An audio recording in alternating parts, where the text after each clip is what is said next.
Spotify, Stitcher, YouTube, Facebook, Twitter, and Instagram. And if you're on Apple Podcasts, please give us a 5-star review so we can continue to give you the ish that we talk. And now that is out the way, I will not act like I'm on AM fucking radio. What the fuck's the deal? All of you ugly motherfuckers. What's poppin'? I'm here with you. We here together. We gonna make this shit pop. Lindsay, what the fuck is going on? My dog. Like, what will be a breaking point for you where you just like, you know what? I'm out. All right. Yeah, so I was about to say this is where we asked the audience. Yeah. So you already said cheating, right? Yeah. Cheating. Okay. So Anybody you're else? not giving a pass or nothing like that. There ain't no way. That's no way. Do it once and do it twice. There ain't no way. You lose respect yourself. So it's like if it's just cheating for her, like so is it cheating for you the same way too? Yeah. So like if you cheat, do you feel like I need to leave this relationship? If I would ever cheat, I would leave you first. You would. Oh, you such a gentleman. I do what I do. You such a gentleman. That shit don't happen in real life, but you such a gentleman. Anything else? In the moment. In the moment. That's different. I wouldn't be in the moment. So you wouldn't put yourself in the moment. I got you. Yeah. Like make it make sense. Like, cause what's the moment? When I decide it's the moment, it's the moment. Oh, okay. If I never say to myself like, I should probably get out of here. So like, do the whole time you just like, oh no, this cool. This ain't. We just chilling. She just wanna rub my back. That's cool. Ain't nobody tripping. It's like, oh, okay. Okay. Ooh, all right. You ain't gotta kiss my neck. That's okay. Cool. This is not the moment yet. Not yet. It's not the moment yet. I didn't do it. So it's like, now my pants is down. This is. If she pulls him down. Oh, this ain't the moment. This ain't the moment. This ain't the moment. She did it. This ain't the moment. So when is the moment? When you're done, you're like, oh. Yeah, this is the moment. This sad, bro. I'm like, I was supposed to go to the store. I was gone for 2 hours. I had to go get my bro, That's right? the moment, yep. That's the moment. That's the moment. Okay, so that's your. What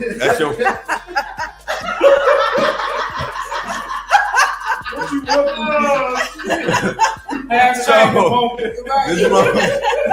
So this is cheating for you. Like if she cheats, oh hell no.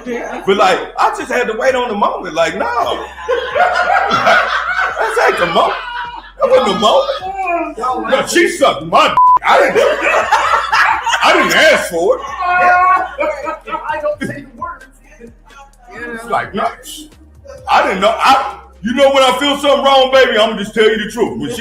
When she was like, I was like, maybe it's time for me. Ain't no restaurateur gonna run up on Keith Lee. Let's just end that shit right there. Y'all talk a lot of shit, but y'all not about to run up on. Ain't nobody about to run up on him, slap no food out his face, and tell him, bitch, what? Like that's just not gonna happen to you in no way, shape, possible. So Saucy Santana got in on it. He pretty much was like, tag me in. And he snapped on DJ Academics and told him to pull up. He was like, go to my page. We got all kinds of bookings. We outside. Come pull up at one of the bookings. You know, and I'll beat your motherfucking ass. Saucy Santana just doesn't look like the homosexual man that you gonna hit, and he looked like that dude off of Low Down Dirty Shades. He ain't about to grab his face and be like, "Oh, Bernard, him, you slut." But no, he about to beat the dog shit out of you. Like, yeah, absolutely. Yeah. And I'm laughing because it's gonna be so funny because you're gonna see a dude massively beating the shit out of a man with an open fist, and you gonna hear bitch. Bitch.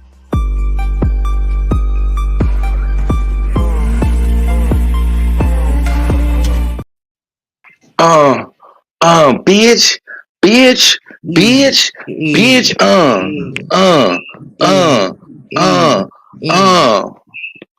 There we go. There we go. Yeah. What's up, everybody? Hey, it is a cool breeze Friday evening, and I want to welcome y'all to the Ish That We Talk. We got the pleasantries out the way, but I always give a shout out to Twitch because y'all are the diabolical people that is fuel to my fucking flame. I love y'all to death.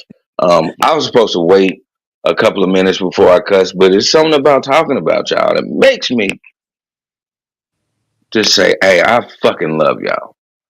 Shout out to Twitch. Shout And out to again, Twitch. boom. This is the Ish That We Talk. Please like and subscribe. If you see that like button, it's probably somewhere around here. Go boop or boop, whatever. I don't know how I'm looking as far as angles, but go ahead and like and subscribe so we can continue to rock with you. You know who I am. I am Lily. I am the black smoking, joint toting, although I've been off my blacks kind of lately. I've been trying to make sure that my lungs are pure, but I still stay full of that grass for your ass. I am with one of the people that I can only say is top tier as far as hustling goes. She'll have 17 jobs. She'll sell weed on the side. She'll dye hair. The police don't know when to kick in her crib. Oh, She is one of the dopest people you can know as far as going in and out of this state. She also makes sure that some of y'all get y'all money when y'all supposed to around those January, February days. Man, she can push that through. Unless y'all fucked up, and then it ain't nothing she could do about that. She is a basketball player's dream. She's a jockey's nightmare. Unless she loves short kings. Let's give a round of applause for my cousin, one of the best co-hosts you can have in the world, who also pushes the bells and the whistles. Without her, it would not be no me. And that is 100% true. Let's give a round of applause for Lindsay. hi everyone. These intros, boy. Hey, listen. Up there, cuz. Yeah. Up there. That is boom. Great. You like, you be fucking with Lindsay? Lindsay, my nigga. Like, this is shit. This is how it works. I'm out here real hated in these streets. You know what I'm saying? I appreciate They can't say nothing. Yeah. They can't say nothing. They can't say nothing to me. You know what I'm saying? I don't know. Whatever y'all about to spill, I don't know that life. I know this. Yeah. I don't know that lady either. Well, she's terrible. She sounds horrible. Man. Yeah. But anywho, how is life going? Cause life is going pretty well, man. My son is showing great developmental skills, which I love. Before we even went live, he kicked in the door like the task force because he just wanted to like rock with his daddy real fast. He's that kid. I love his development. I love watching it. It's just one of the amazing things about being a father. Is really, really dope. That you can you actually see something that came from you, and it is a million possibilities that can happen, and you only supposed to think the positive way. Yeah. That's always cool. It's always cool to hear. What's been going down? Nothing much. Just out here working on the countdown. So that's positive. Yeah. Yeah, because it's almost crunch time. Mm-hmm. Yep. I leave Wednesday. Mm. And when I tell you I have not packed a pair of socks, I have not packed a pair of socks. You Yeah. ain't supposed to. You ain't supposed to. Listen, I'm a stickler on do not pack early because you know when you pack early, in my experience, when you pack early, something happens. Like, say I'll be like, okay, I'm going to, so I'm going to Vegas, next month, and so I'll be like, boom, I'm gonna pack the shit that I want, bop, bop, bop, put it there, bam, bam, bam, around like 2 weeks before I go. And then what happens is an event pop off, and I'll be like, damn, what can I put on? I'll be like, damn, I can put on these, but that shit is packed the fuck up. Mm-hmm. Now I gotta unpack everything to get that bitch out. So nah, I always wait. Like if my flight leaves at 10 a.m., Mm-hmm. I'm packing the night before. You know, I have been known to pack the day of. And I don't like that type of stress in my life. But Oh I yeah, do it. you got to give you some wiggle room. Yeah. I do it. And then that's when I get to getting real irritated and I just be like, you know what, fuck it. And I just throw shit in the luggage at that point. But I said I wasn't gonna do that this time. So I'm trying not to. So the plan is to pack this weekend. So we're gonna see what happens. I'm cool. I got one.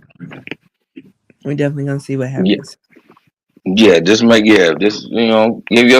give yourself some wiggle. At least 48 to 24 hours, cause that's all you need. You don't need a whole like people be acting like you need so much. Like, um, anytime when me and Jasmine go anywhere, it's like 4 days before she's like fully packed. I'm like, man, you tripping? Yeah. And she See, be like, I don't know how you can pack that fast. back when I used to do that, I would end up repacking and repacking and repacking. So, but I'm just over the point of traveling that I don't like packing. I don't like going to the airport. I don't like going through TSA. I just want to be there. As much as I travel, I hate the process of traveling. It gives me high anxiety. I instantly have an attitude. I get into it with TSA. I get into it with the flight attendants. Like I get it. Like Yeah, you gonna have to slow your roll. I know. I I do can't, just enough not to get on the no fly zone or no fly list. I do just enough. So yeah. cause I can't wait to be on that white man level where I be like, all I need to do is pack 3 pair of jeans and 2 shoes, and then I'm gonna just go buy shirts when I get there. Like I want to be on that level. Dude, I have been thinking about doing that like the last couple of times I've traveled. Like, what's the point? I just want to go and buy shit there, and then leave the shit there Hmm. when I come back home. Like, that's how I feel. Yep, But I'm not on that level yet. So I love it. here we I worked with a dude that told me that before, and then and I had to tell him dead ass right to his face. I said, dude, this is every bit of what white privilege is, because I could never. You're like, well, you just don't.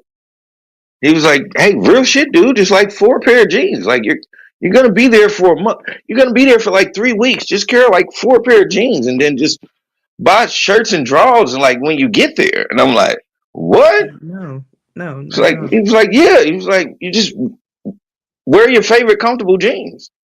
That's what Right, I do all the time. And I just buy shoes and buy shirts. I'll buy a cheap pair of drawers. right, I'm not impressing anybody. I'm like, dude, the fact that you just buy wardrobe to right, travel is different. right. Like, doesn't everybody do that? No, everybody does not. He was looking at me like I was crazy. Right. What? And like when I say this to y'all people, this is not a guy that when you put in a scenario that's probably like one of those that like can walk around shirtless or she's like this is a very dumpy individual and this is his attitude. This is his attitude to fucking Right, traveling. right, right. But you be wondering why they walk around with just a backpack and maybe a carry-on. Yeah. Yeah. Yep, that's it. That's it. But yeah, so let's get into these topics. Let's do it. So we have some Diddy update news.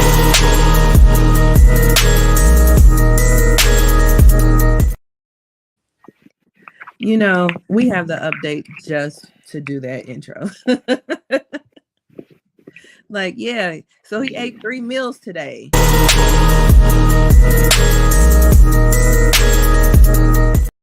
Hey, Right? hit him with the. All right, I want you to put it back on after I say this. Yeah. In breaking news, Johnson and Johnson stopped selling baby oil.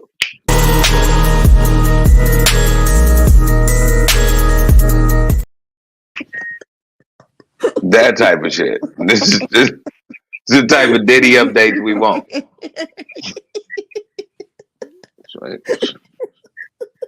That's the type of Diddy updates we need right there. Even on this one, you ready? Hold on, because I'm about to hit you with this one. Hold on. Boom, boom, boom. Yeah. Meek Mills makes a diss record to the judicial system.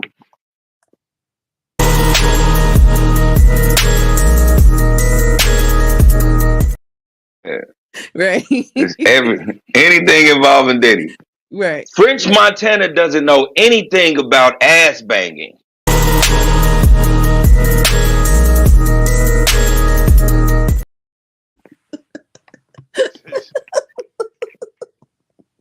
This is how we rocking with this. Right. So, in Diddy update news,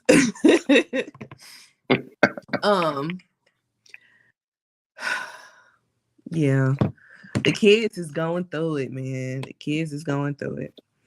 Man. So they pressed Ray J at a club, outside a club. Because you know Ray J's been he's done an interview being vocal about the situation. However, he is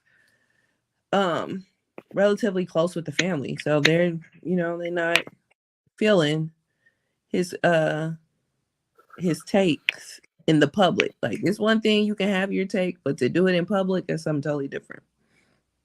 So they're not feeling it. And apparently it wasn't the first time that they confronted Ray J. It was actually 3 times. But this particular time, they almost came to blows. And ironically, Chris Brown was the one that diffused the situation. So, yeah. Yeah, I mean, I get it. I mean, I get it. Your parent could be What dead do ass you get? wrong. But your parent could be dead ass wrong. But if I see somebody that's talking about my parent, we gonna have a word or two. You know what I'm saying? So I get it. I'm not mad at them. That's their parent at the end of the day. That's just is what it is. And you're not about to be kikiing in my face after you just did a whole interview on a news station about this situation. Because at the end of the day, you could have been quiet. So, yeah. Asses have been taken.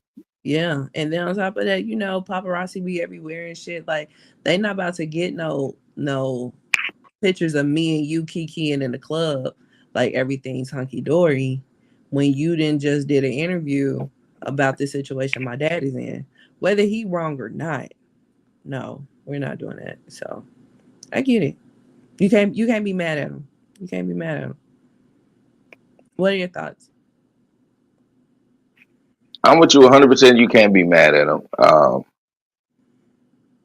The reason why you can't be mad at him is because these little niggas, regardless of the paper that they have, they're goddamn menaces. They're fucking monsters. Listen, I don't give a fuck what nobody talking about. I'm gonna break it down just like this is just my opinion. these crimes that your dad has against him, it is no way that anybody should be defending him, and also it is no way somebody who was heavily involved with him um, um, goes on TV and does things to disrespect you. I get that 100%. At the same time, you know what you don't do Mm-hmm.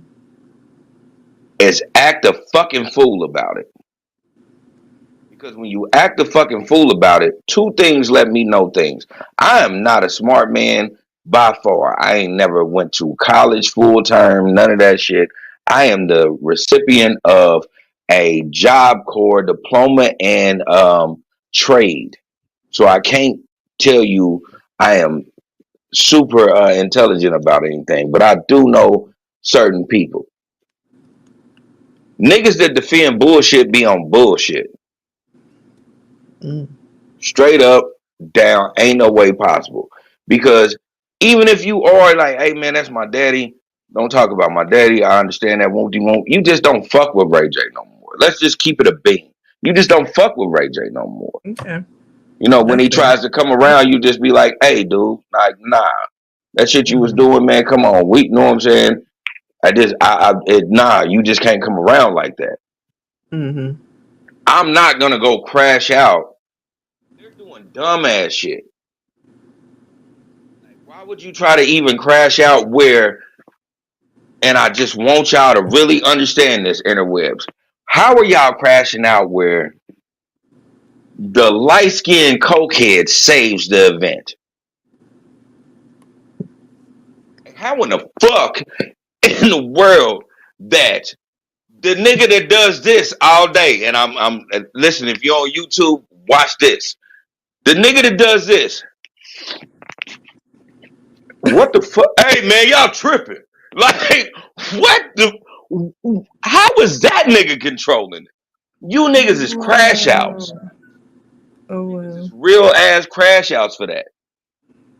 This nigga Chris Brown was in that motherfucker doing some shit and a backflip and looked up and said, nah, I gotta stop this. Are we serious? Come on, man. We supposed to be brothers. Wow. But it's some real shit. It's the realest shit because we have seen it. We have seen it in plain time. We have seen a wino break up niggas that was about to kill each other X. because they were on some This is crash true. out shit.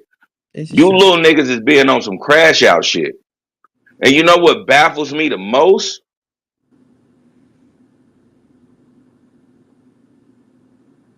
The real light skinned one ain't really his motherfucking kid. And that nigga be on some crash out shit. Nigga, that's how I know you on some bullshit, cause nigga, your stepson should not be riding that hard unless your stepson on some bullshit. Yeah.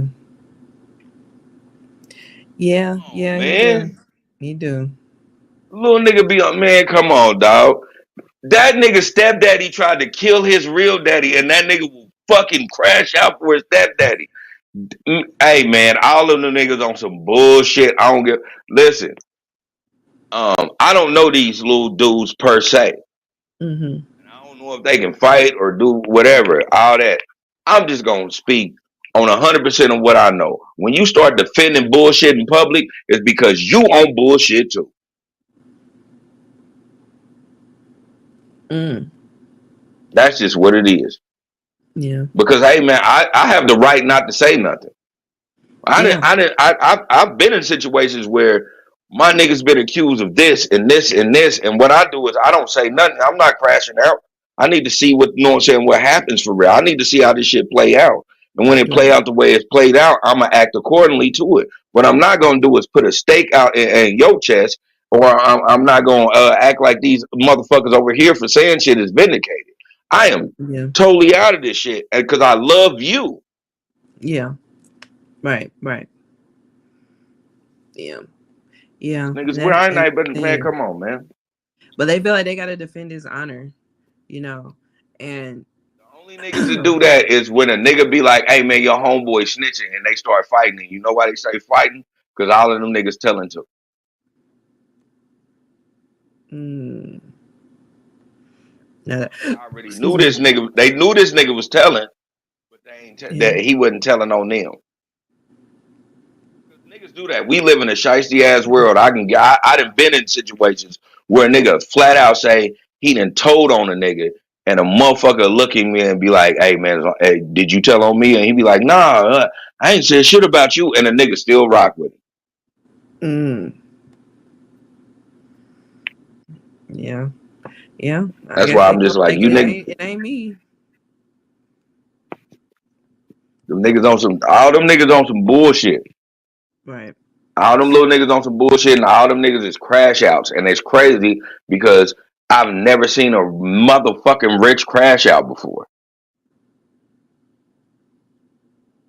I like not in real time. Now that dude, the social media, of course, celebrities, of course. I've never seen something in this. I've never seen anybody who was really good be a crash out. These niggas are really good. They could shut the fuck up, not say nothing, let their daddy do 40 years, and they all will still have money.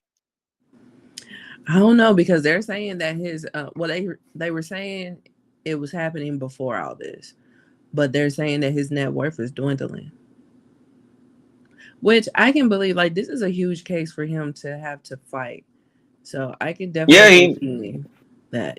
he's gonna spend a lot of money, but that's the thing.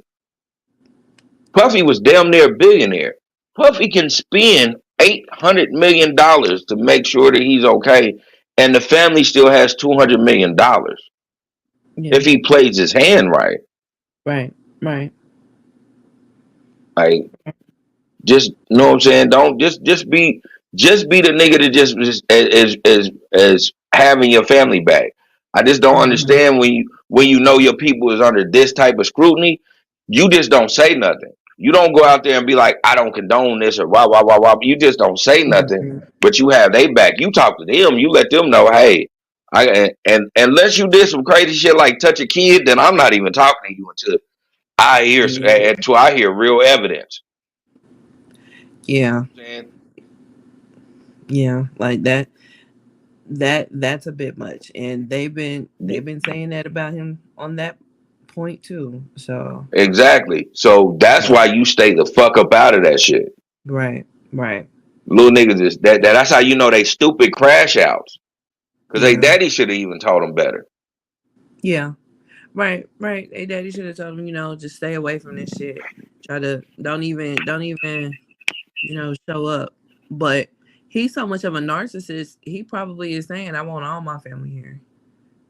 Because I mean, like all the kids was there at that one hearing, so walking out holding hands and shit.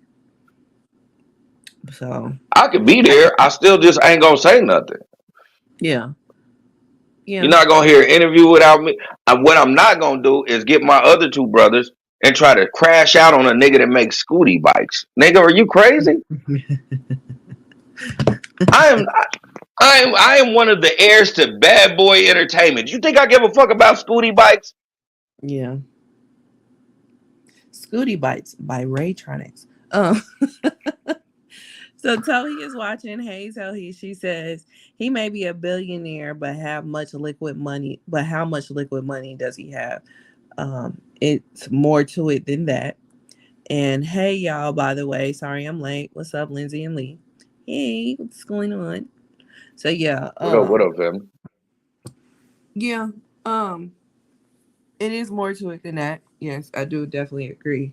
But It's way more, but I can guarantee you, for a man that is known as a billionaire, mhm. I guarantee you at best he at least has at least 400 million in cash. I can almost guarantee that. At least, and that, you know what I'm saying, that ain't has nothing to do with even the equity on certain things that he that he can afford. Because in order to be a net worth billionaire, that money has to be able to be in your hands from 24 to 48 hours. Mm-hmm.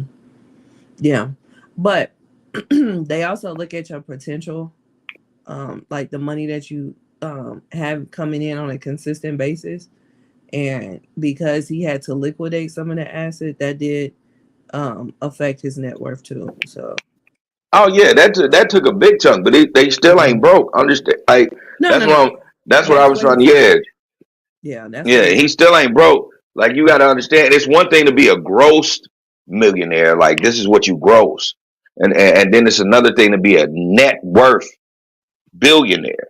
He's not a net worth billionaire. His company is worth, or all of his things that he does is worth $1 billion. His net worth is $989 million. So Mhm. even the assets that he's pulling through is still not going to affect him not being 100 millionaire.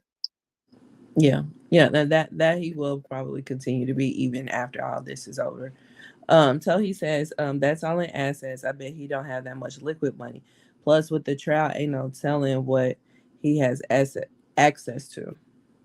So yeah, right, right. With the trial, whatnot, they probably froze a lot of his things and whatnot. So, um, I don't know, man.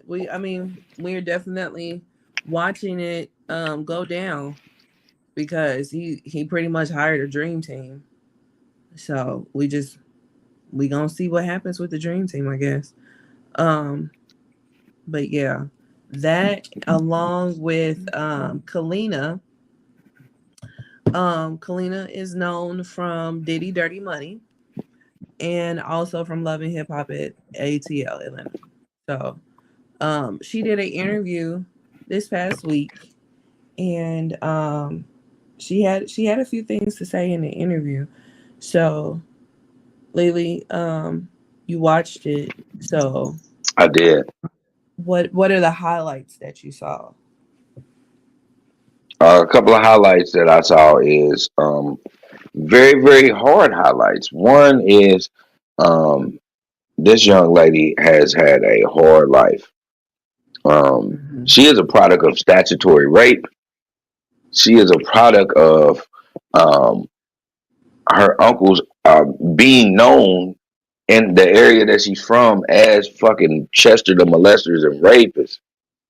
Oh damn. Um, yeah. Um, her mother was a heroin addict, so she don't even she can't even say if she's been touched or not. She just know she probably, as she said, she probably don't even remember, but she have been with people that she shouldn't have been around at a Mm, young age. Her mother just left them with people. yeah. Uh, she defends Puff, and I know why she defends Puffy because she has a survivor's remorse mentality, where Mhm. um, she doesn't think that the villain did anything that bad because she's just grew up around villains. Mm, It's just something that she's used to. She even said it in the interview. It's just, you know, um, none of her uncles have been charged for any of the rapey shit that they did. And they did rapey shit through the whole family, and they still get invited to functions. They just know, like, don't go upstairs. Like, this wow. is the type of shit that she lives through to this day. Wow. She has a, she her mother has her children, which is understandable, because she's not stable. This interview exposed um one thing about her is, yeah, she's grabbing her bag. I'll give you that. She's just on a regular grind as a real hustler, but she's not right. She's not in her right state of mind on certain things. Certain things that she was saying through that interview, it sounds like cokehead responses, especially when it comes to the situations um, with her and Don and Diddy, um, and just being there. She just defends. She just defends, in which I get it, because that man literally changed her life. Right. You know what I'm saying? So I get why she was playing that, because I don't want to downplay that. Right. Right. And she's and another thing that she spoke, which resonates, because I know you was leaning towards that way too. when it comes to Don, or not leaning towards that way, but you had that same argument of um, why take so long to say that shit if that shit really affected you like that? Because I was there. Like, why didn't you even think you can confide in me? You know what I'm saying? You should have confided. We're in a whole group. Like, you Mm-hmm. couldn't confide in me. Like she said, she was like, I seen her like embracing being the one that like gets her ass slapped and all that type of shit, and then all of a sudden it's a problem. Yeah. Like but you didn't even ask me. She was like, shit, we never had a bond, and that was the thing she regretted of never having a bond with Don. And it wouldn't hurt. She was like, I was always trying to do it. She just always thought she was above everybody. Mm. So she was like, and she kept it being. She was like, I don't know if it's true or not, but what she seen, it wasn't that kind. Like, Don embraced that shit, and now all of a sudden she wants to act like she was traumatized. But if you were traumatized, why you didn't tell me? And she kept it a bean. I'll keep it 100. She was like, all the shit that I went through, we would have beat that nigga ass or Northside got the fuck out of there. Yeah, I did see that clip when she said that, but what is contradicting to me is that she's saying that they weren't that close. So why would she confide in her? If she's seeing, because I saw her say that her and Diddy were close, but her and Don wasn't close. So if Diddy is the perpetrator, why would she confide into his right hand, quote unquote, if y'all not even that cool? She don't know if she can trust you. And I get that 100%. And that's why I would tell people to watch the full interview because, yes, she was. She always said her and Diddy had a great relationship. But she said when Don came through, that relationship shifted. It shifted. It wasn't even it was now he was Don. He was cool. He was hella cool with Don. Mm-hmm. So if that shit was happening to you, the first thing you supposed to do is ask the motherfucker that he was already cool with. Like, hey man, is this nigga doing wop wop wop wop wop? And I don't like that shit. Like, this is what I give you. Ain't gotta be close. You ain't gotta be close to a motherfucker to be like, hey, I feel uncomfortable, and then ask the motherfucker who was already in your position, hey man, did he used to do that? Even if you lie, even if that bitch lied, be like, nah, he ain't never did it. At least it would have been a conversation being had. Yeah, at least one to be just a Yeah, temperature check. You know what I mean? Like, am I wrong for feeling this way, or does he do this right. to you? You know what I'm saying? Yeah, it's just like the Yeah, norm here. right. And if you would have been like, "Oh, girl, that ain't nothing," that's how he played. Then I probably would have played it to the left, like, "All right, maybe I'm overreacting," and left it alone. But then, if that wasn't the case, and you would have been like, "Girl, I can't stand it when he do that. He do that to you too." Then it would have been a conversation. So I Yeah, get that's when it that. be. Yeah, I get that, but like I said, I definitely understand Don. If Kalina and Don were not that cool, I definitely understand Don not confiding in her. Like, that makes sense to me as well. Like, I'm just here to do a job, and I'm gonna just do my 8 and I'm gonna leave. Like, Right. you know, Uh, and then on top of that, like, if I was on Kalina's side, I would have been like, okay, well, she's been working with him since making a band. So if it was really that bad, why is she still around? Like, she the only one that's still around out of everybody, out of the band, out of Danity Kane, out of Day 26. She the only one that's still here. So he obviously is mad cool with her. Like, that's how I would have looked at it if I was Kalina. You know. and But now all of a and sudden of it's a course, problem. and you supposed to do that. Yeah, and you Yeah. supposed to do that. Yeah. So it's a weird situation because I remember the Don lawsuit, and there was some things in there that It's, of course, it's not on the same level as Cassie. It's not on the same level as these other lawsuits. But it was, for the most part, her being a third party. So it's like she's suing because she was a third party. Like she got secondhand trauma, if that makes sense. Yeah. Even though I'm not taking away from what was done to her as well, but it just seems like the majority of what was said was just basically secondhand trauma, which is trauma nonetheless, but it's secondhand. And so, and probably the audience is gonna look at me like I'm just like being on some male chauvinist shit. But this is that third party shit for me. It always get thrown out the window because this is when you read the fucking room. If this is the type of jazz that these people be on and you're not comfortable with it, then you just move out of that situation. Like I'm one of those people that you could work for a company Mm-hmm. and these people's interaction with each other could be something that you just don't condone. But they don't do that to you. That's just what they do to each other. That ain't hey man, go over there. Yeah, but see, Yeah, man. that has been a debate for a while because it's like, what's your responsibility when you're a third party? Because we've been going back and forth for decades on, like, if you see a couple in a dispute and it turns physical, do you jump in or do you don't? Some people will, some people won't. Who's right, who's wrong? You know what I'm saying? Like, what are you supposed to do?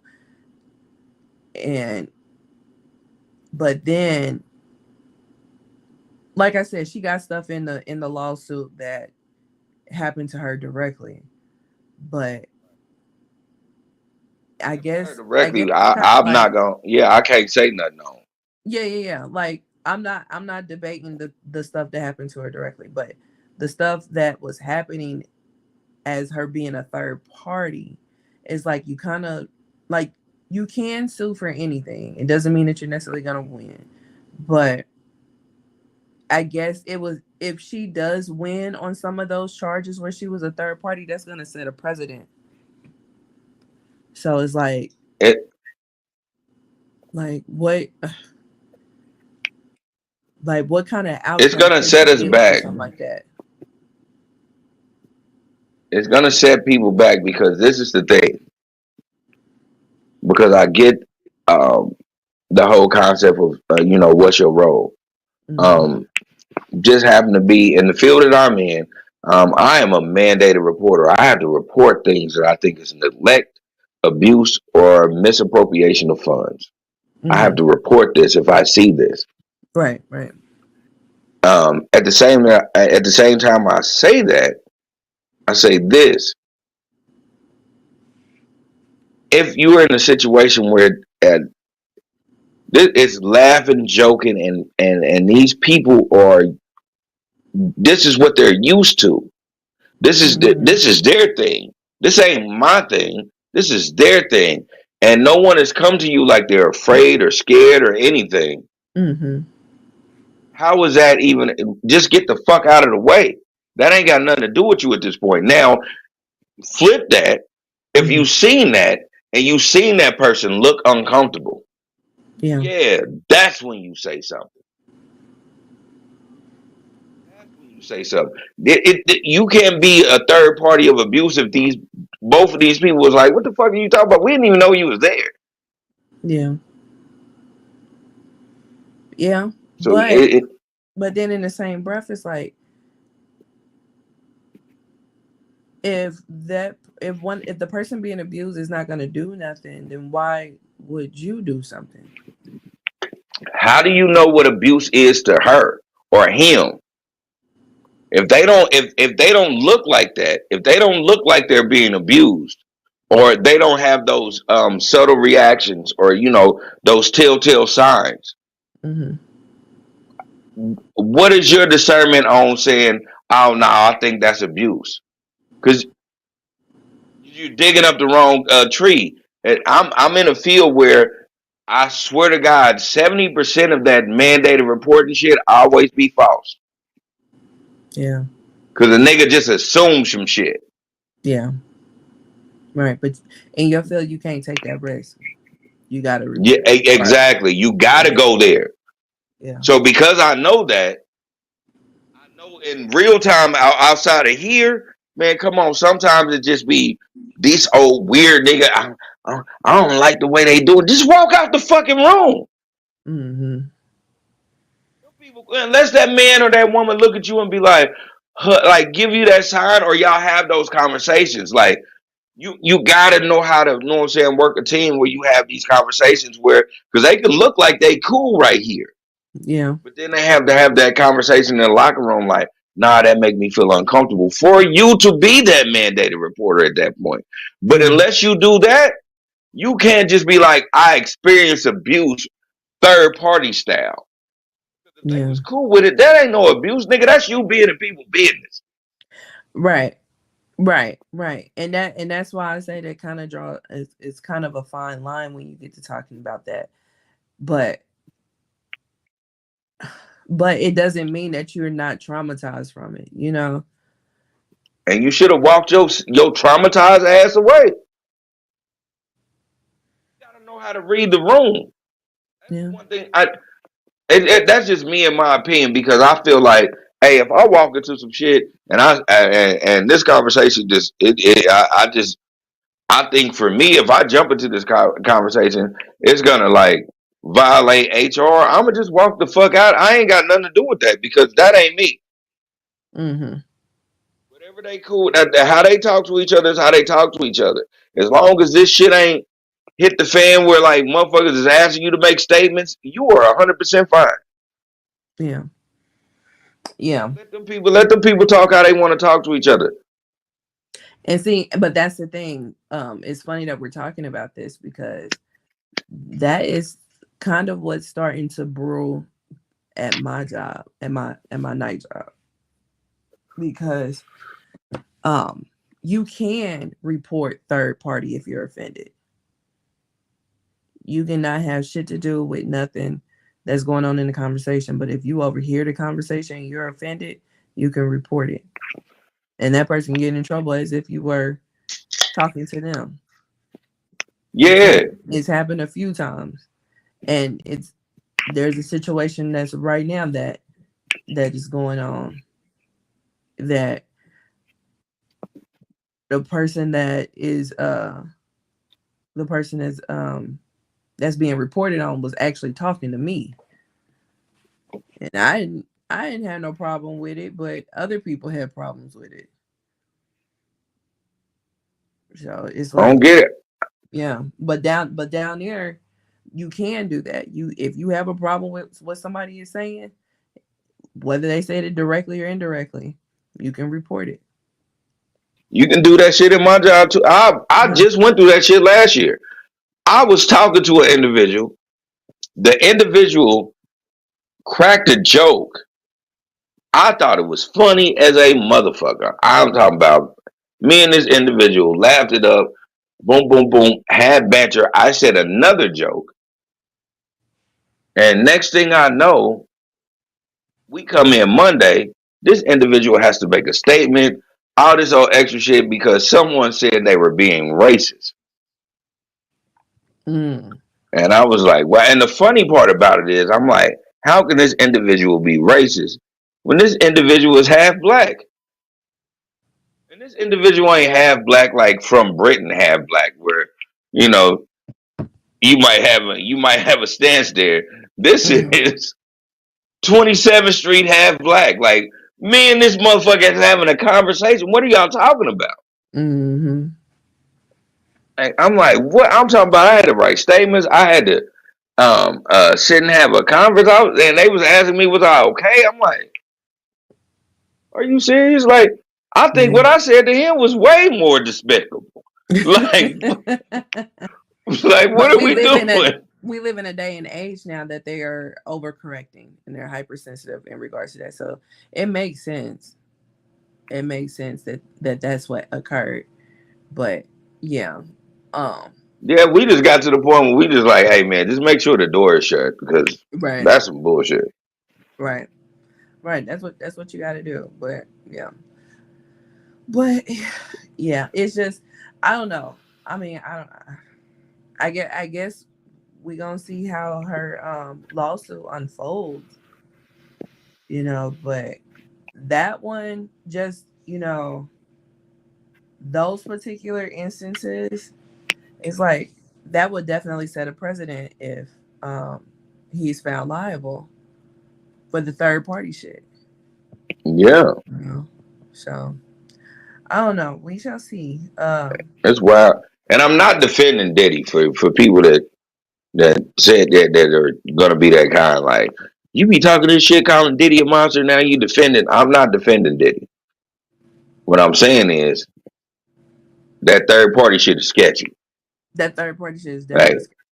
It's No, sketchy. nobody Now, saying unless you catch nobody them saying saying something disrespectful to you, it's a difference. Like, cause if you catch them talking about you, then yeah, 100% that shit's validated.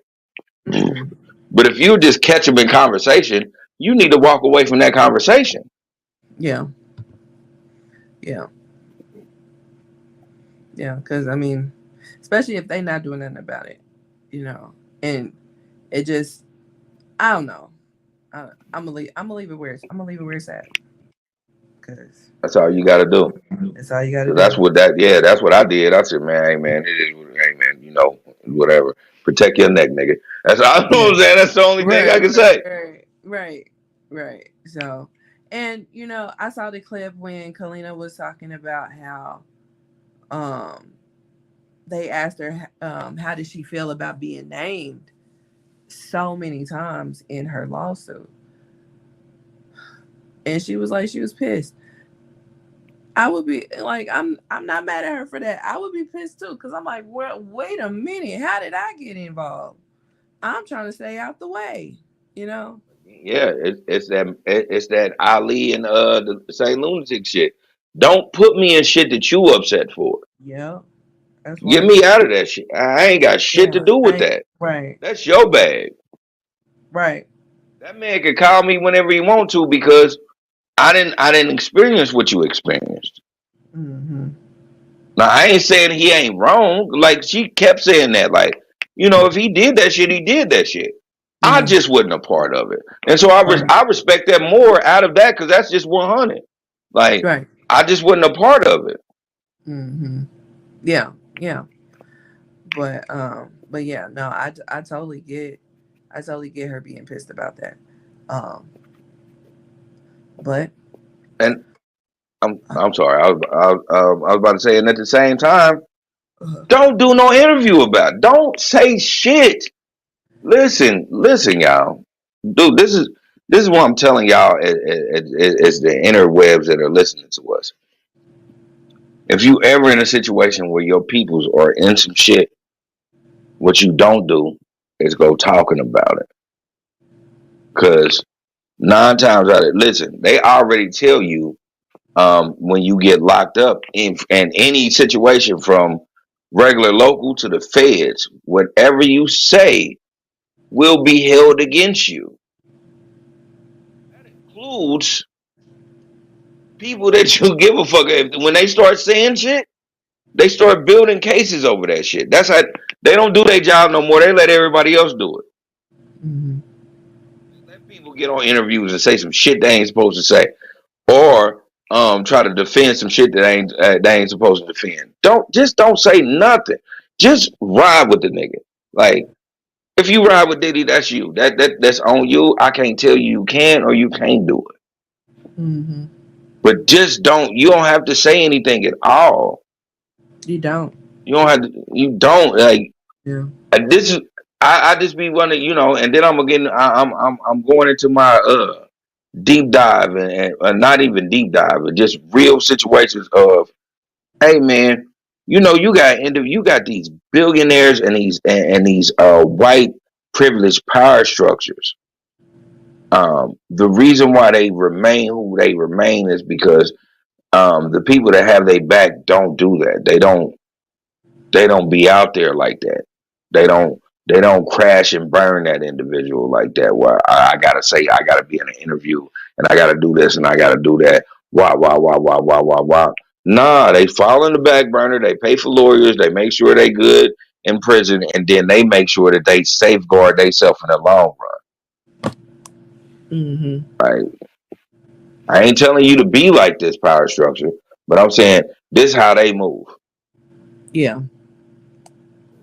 Figure that out. They know what I'm saying. No, they're not trying to put everybody on a stake. They won't say nothing at all. They just be in the background making sure that a motherfucker who is a fucking rapist is taken care of while they in prison.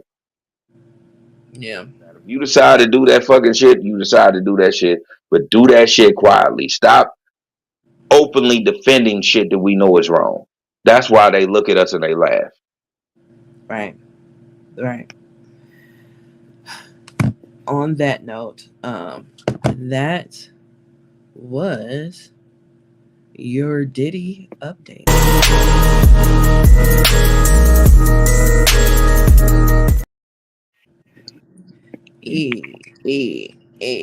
So on to lighter things.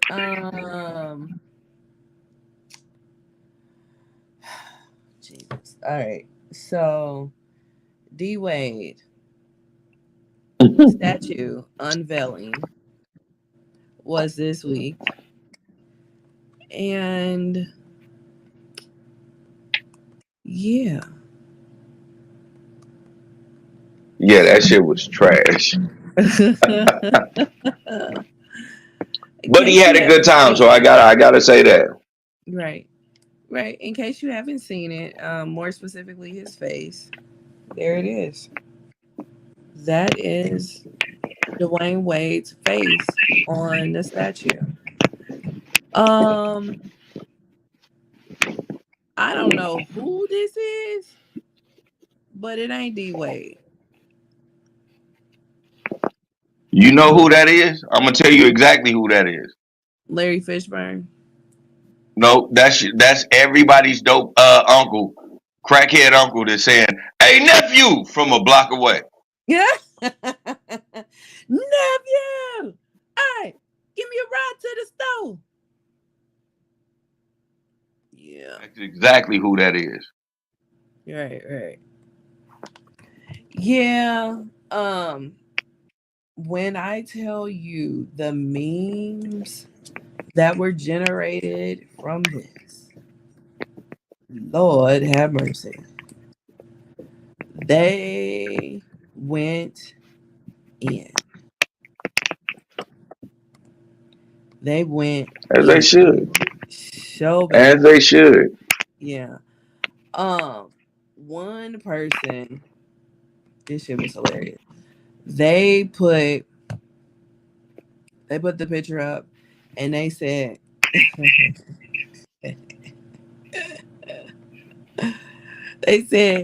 time is slipping away from me.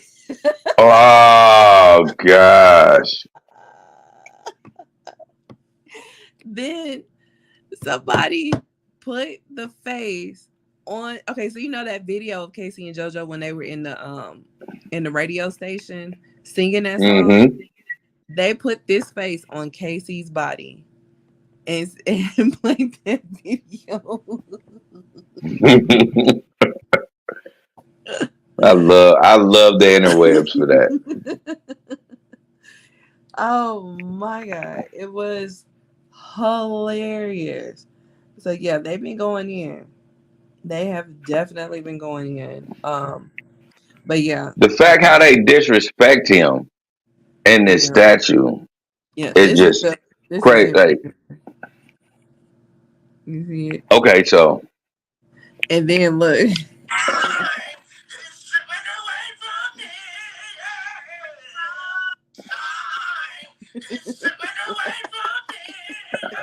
horrible. Oh my gosh. It's Now listen. From me.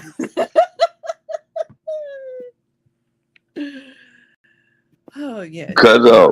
Mm-hmm. Listen, this is the disrespect that they have. I want you to pull the picture up again because I want to talk about the disrespect that the sculpture did. Now, listen. I don't know if y'all are paying attention, but this is where I paid attention to very well when the first time I seen this, and I was really looking at the face. Do you not understand that this nigga has literally two balls and a dick right there in his mouth? Look at how they got that man's tongue structured. Are you talking about behind the teeth? Yes. Oh wow. Okay. Look at how they got that. Yeah. Yeah, look at because I've been telling people that they like you tripping, and I'm like, nah, man, Mhm. they on some disrespectful shit with that nigga Wade, man.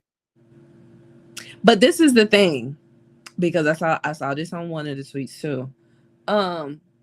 He was involved in the process of making the statue, so he knew how this face was turning out. But just to watch the unveiling and him walking around it like he looking like, okay, where's the real statue? Because this can't be it. So He was tripping. What was he high? Like he on that Diddy cocaine? Because like nigga, like dude, even the front layer of this, I would have been like, fuck no. like this is not me. I don't care. Like look at this one. This is a still of a video, and that's him and his son. And the NBA posted this clip, and they said D Wade is taking it all in at his statue unveiling. And in the video, his son is looking at him, and he's looking at his son, and then he shakes his head, and then they start laughing. And so That's what you're supposed to do. Yeah, like no words were exchanged, but the person retweeted this video and said this is peak nigglepathy. And I have to agree. And I commented on it and I said the nigglepathy is all of us in public with our parents, and you know what you see is BS and just making sure. Plus, you know your parents can't cut up. But that ride home. Yeah. And I know he let the choppers fly on that ride home. Listen, that was some bullshit. I would have gladly and when I say this with all truth in me, and my family will tell you because I'm this petty in my whole life. I've always been this petty. I would have got an ass whooping talking about how that wasn't my motherfucking daddy. Right. Like straight out. Right. Like he would have been like, "That's enough, son," and I'd have been like, "Is it? like is it?" No, Daddy, you Because they got a whole wino out there trying to represent you with a dick in his mouth. What? Like you signed off for this, pops. Oh god. You do strange things for some change, nigga? Because that's what it looks like. That's how you made it to the top. I used to call you the Flash, pops. I used to call you the Flash. Man. Now I call you the ass. You know what I'm saying? What are we doing? Like I would have been owning. What is this shit? You can't say nothing to me. Right. I can't get jiggy with this shit. Say nothing to me. You just gotta whoop. At this point, you just gotta say, "Hey, you know, I can still fight you." I would gladly take that ass whooping because I would be on him so tough. I'd be like, "Damn, no wonder it makes perfect sense." Wow, I'm not going there, but it was some bullshit. It was definitely some bullshit. And he deserves better. He deserves better than that. And statues have gone up that look great. But that one ain't it. That one ain't it. Like that one ain't it. Like they've been slowly but surely fucking up shit up. Yeah, but like both of the Kobe's are good. Like because Kobe got one by himself and then he got one with his daughter. Kareem Abdul-Jabbar is good. Magic Johnson is good. Like, cause I started like pulling up some one night at work, so I was just like, yeah, they tried it with this damn statue. They tried it. So yeah, poor D Wade. Like I said, he deserves better. But yeah, He did, but for the unveiling of his statue, and then them honoring him in Miami like that, like he had a great time. Shout out to my man Ed Johnson. Um, um, one of the guys I happen to I know him personally. And then this is 7 degrees of separation. I know him. He's my Facebook friend. I went to high school with him. I went to high school with his brother, but he actually is a part of that system. And I watched Dwayne Wade had a great time celebrating himself. So I will say that, like, good, kudos to you celebrating yourself, even though that shit was like that. yeah. And I mean, he deserves it. He definitely deserves to be to have a statue, but not that one. He deserves better. Yeah, that one is. So you ain't gonna honor my $40? Like, right. That shit, and man, they got that man looking like a straight up crack rock in my Frank Ocean voice. Like, they got him looking like a smoker, and it's crazy. It's like even the body structure that they took it from, they should have just used that face. Like, I don't even know why they made this made up roar. Like, so that's the only thing. It's like a made up roar where it looks crazy. Like I said, listen, y'all think I'm bullshitting. Really look in that man's mouth. Y'all think I'm on some bullshit. This is, and like T.I. said, ain't no mystery in my history. Listen, man, it ain't no flaw to what I saw, and I synced it. That shit is wild. And yeah, his son should be clowning. Like I said, and his son should be getting to him. Shit is both his daughters should be at his head. And like both his daughters should be like, yeah, that ain't you, Pop. Fuck no. What do I know? I'm just a regular nigga on the interwebs telling you a certain shit. But he did have a great time. So I will say that even getting celebrated, being a part of a championship team should I think it surpasses the wino face that they put on him. Like, he was a part of championships in Miami, and he was he was the staple, which is kind of weird because I would think Udonis Haslem would be the staple in Miami. Like, I would have pictured that he actually got a statue somewhere before Dwayne Wade, because this is really a Dade County individual who went through all of the trials and tribulations of being a kid from the hood, breaking through, and then playing on the team that you literally grew up watching, and he won championships. Mm-hmm. So I would think that Udonis would have had a statue before Wade. So is there only one statue down there? I don't know. I need to look it up because I don't even know if he had one. Because if he doesn't have one, it's disrespectful. Yeah. You know what I'm saying? Now, if he does have one, then yeah, my little rant doesn't even matter. But I just I didn't hear about it, and it should have been celebrated more because Udonis Haslem, being a Miami boy, playing the Miami Heat and winning championships means a lot, and even playing well into his 40s his conditioning was way better than a lot of them, including Wade.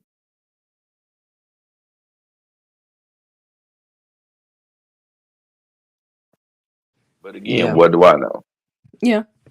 No, yeah, I mean, that would be something to look up, like why, if he doesn't have one, why not? You know. So, but yeah, that's D Wade and his statue. Another positive thing. Well, the majority of us look at it as positive. I'm sure some people look at it as negative. Young Thug got out yesterday. This has been the longest case in Georgia history. It's been over 2 years since he's gotten arrested. And yesterday he ended up taking a plea deal. Yeah. So the plea deal is a lot. It's a lot. And a lot of people are saying that this is pretty much a setup for him to go back to jail. But I'm not gonna speak that on him. I'm gonna speak positivity into the situation. He's home. We were saying free Thug till it's backwards, now it's backwards. He's home. But yeah, he got 15 years probation. He got 40. What he got was 40 years.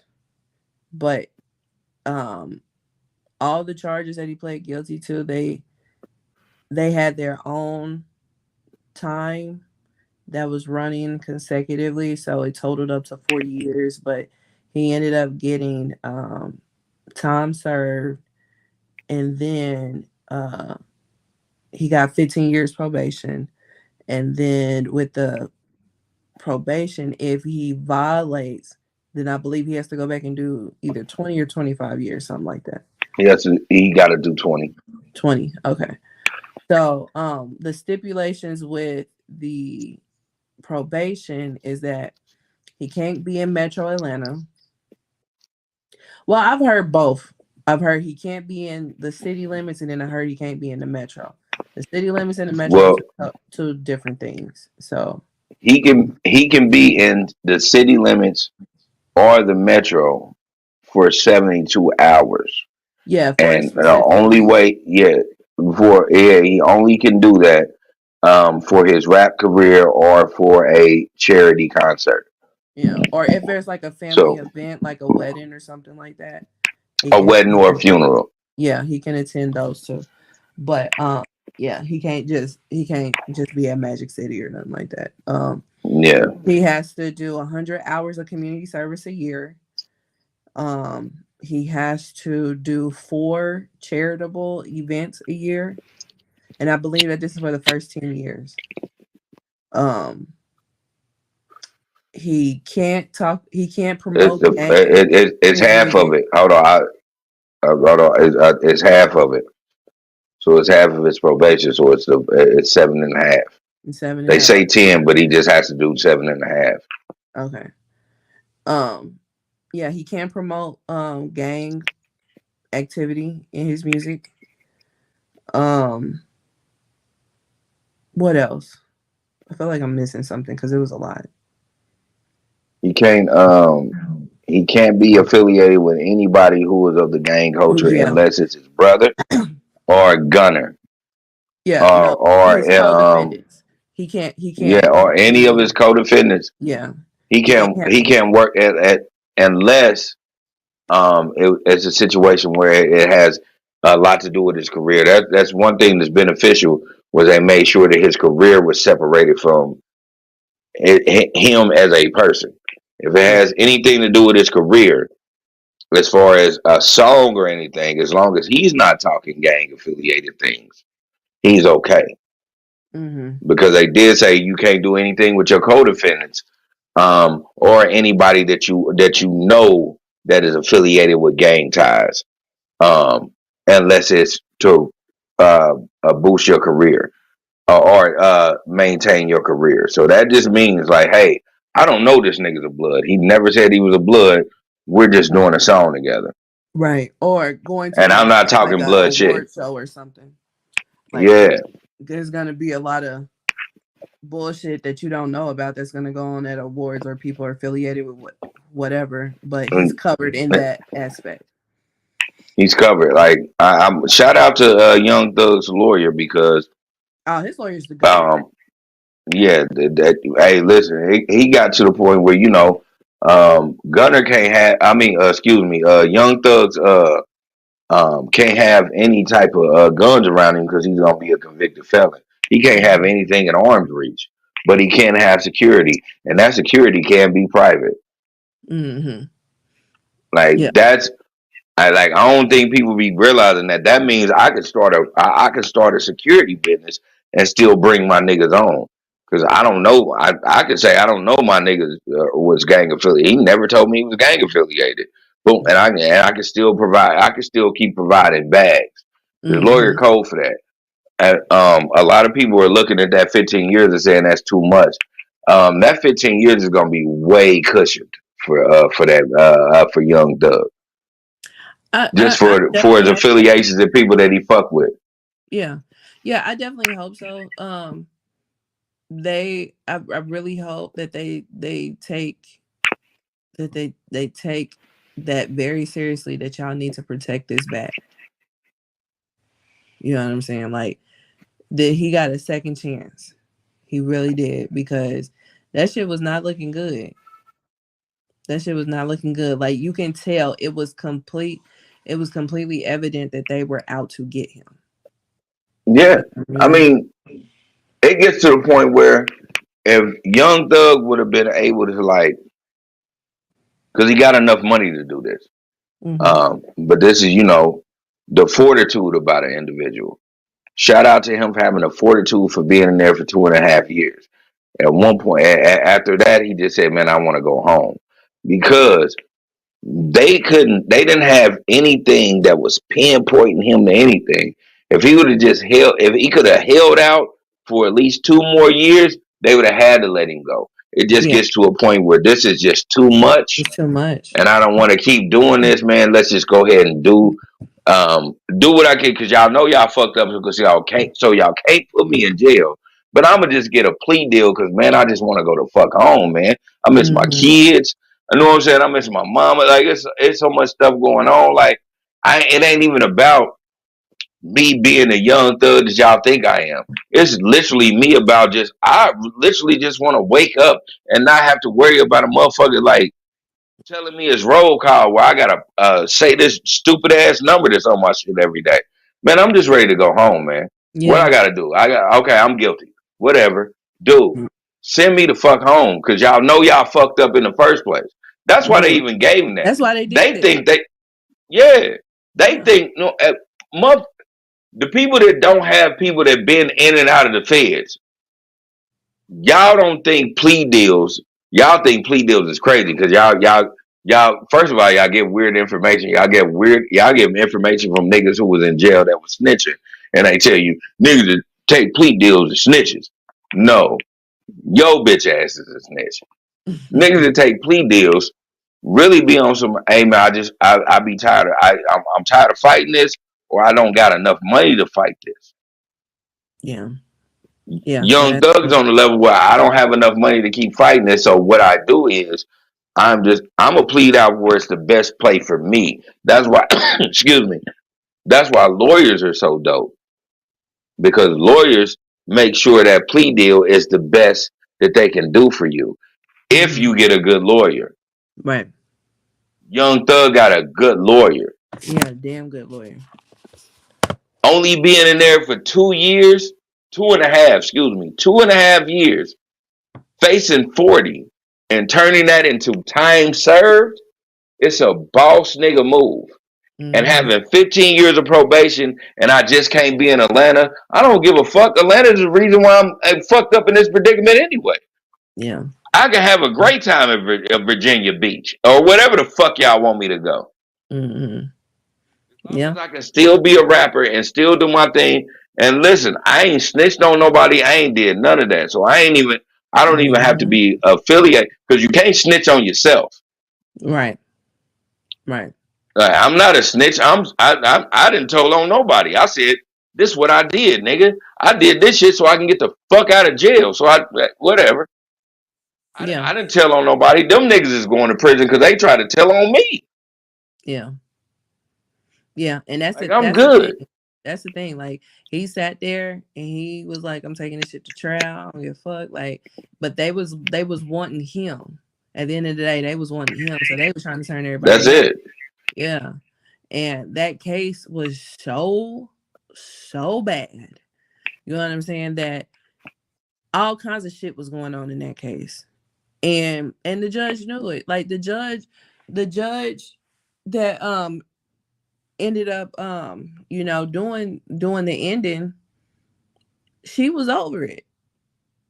You know what I'm saying? She had been watching it with the other judge, and she was over the BS that had been going on. She had chastised the prosecution and everything about the way that they was handling it through the little bit of time that she was the judge on it, because the prosecution was just on BS, period. You know, it was too many motherfucking hoes. Yeah.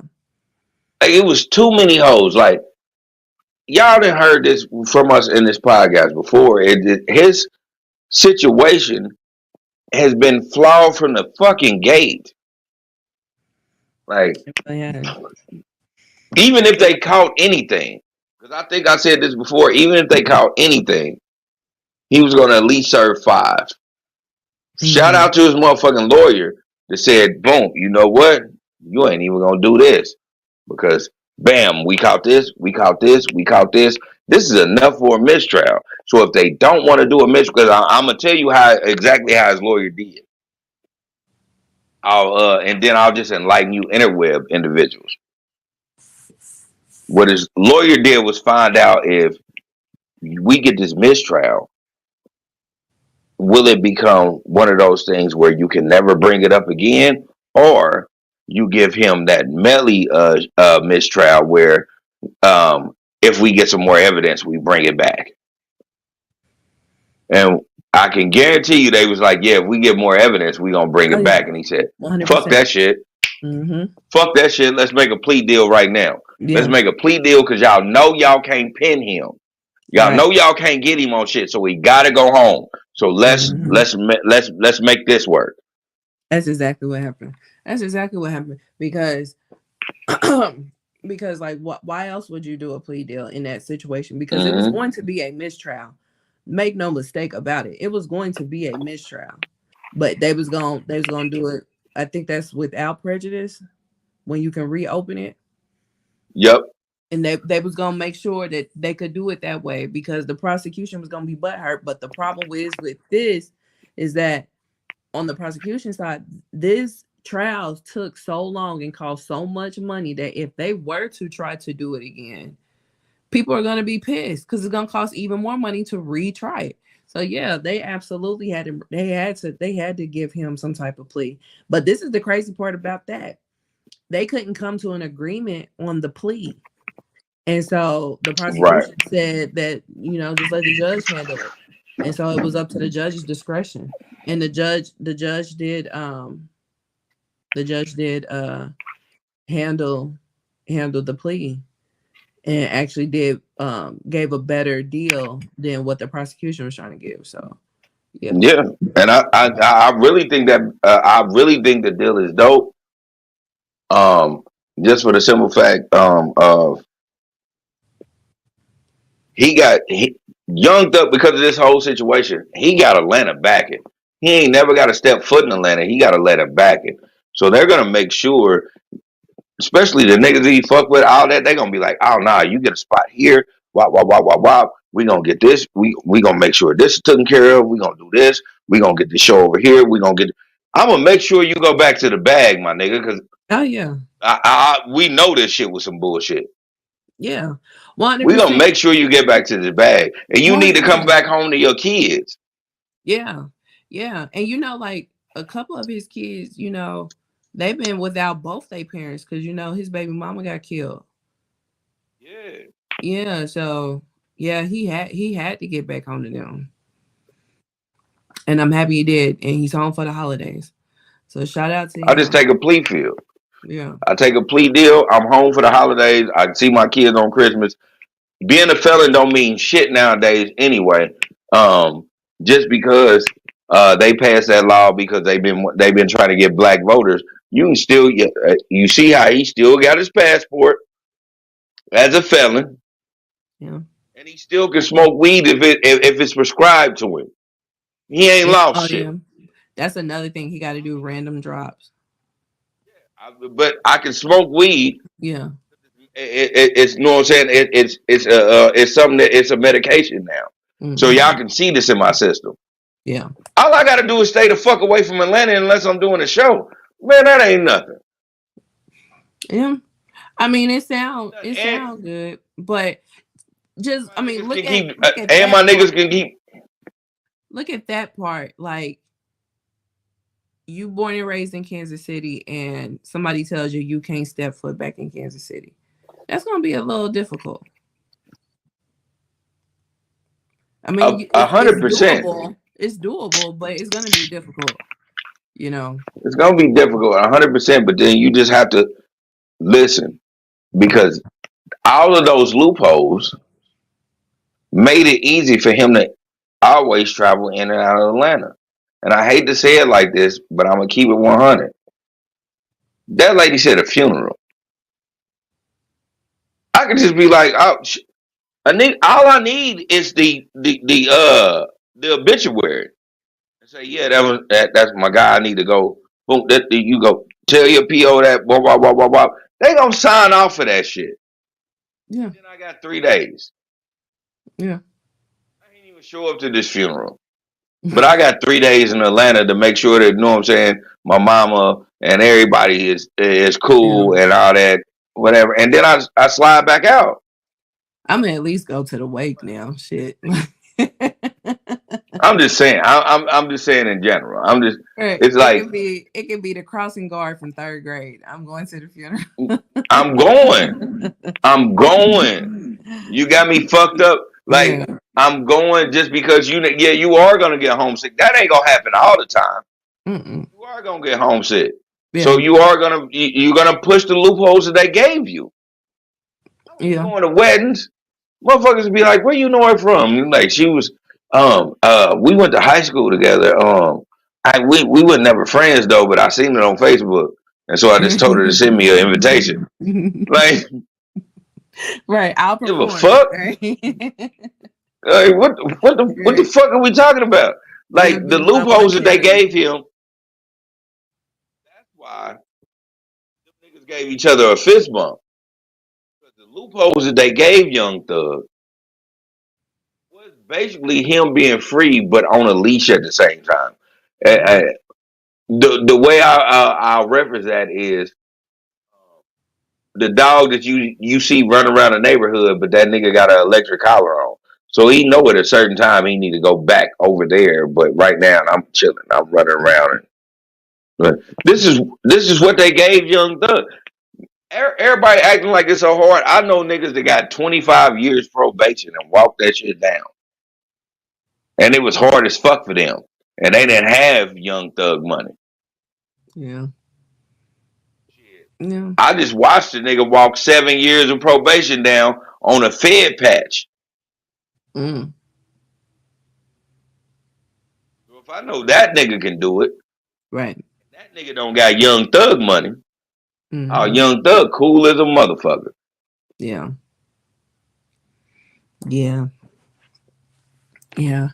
He gonna walk that down. And they will assess it after 7.5 years.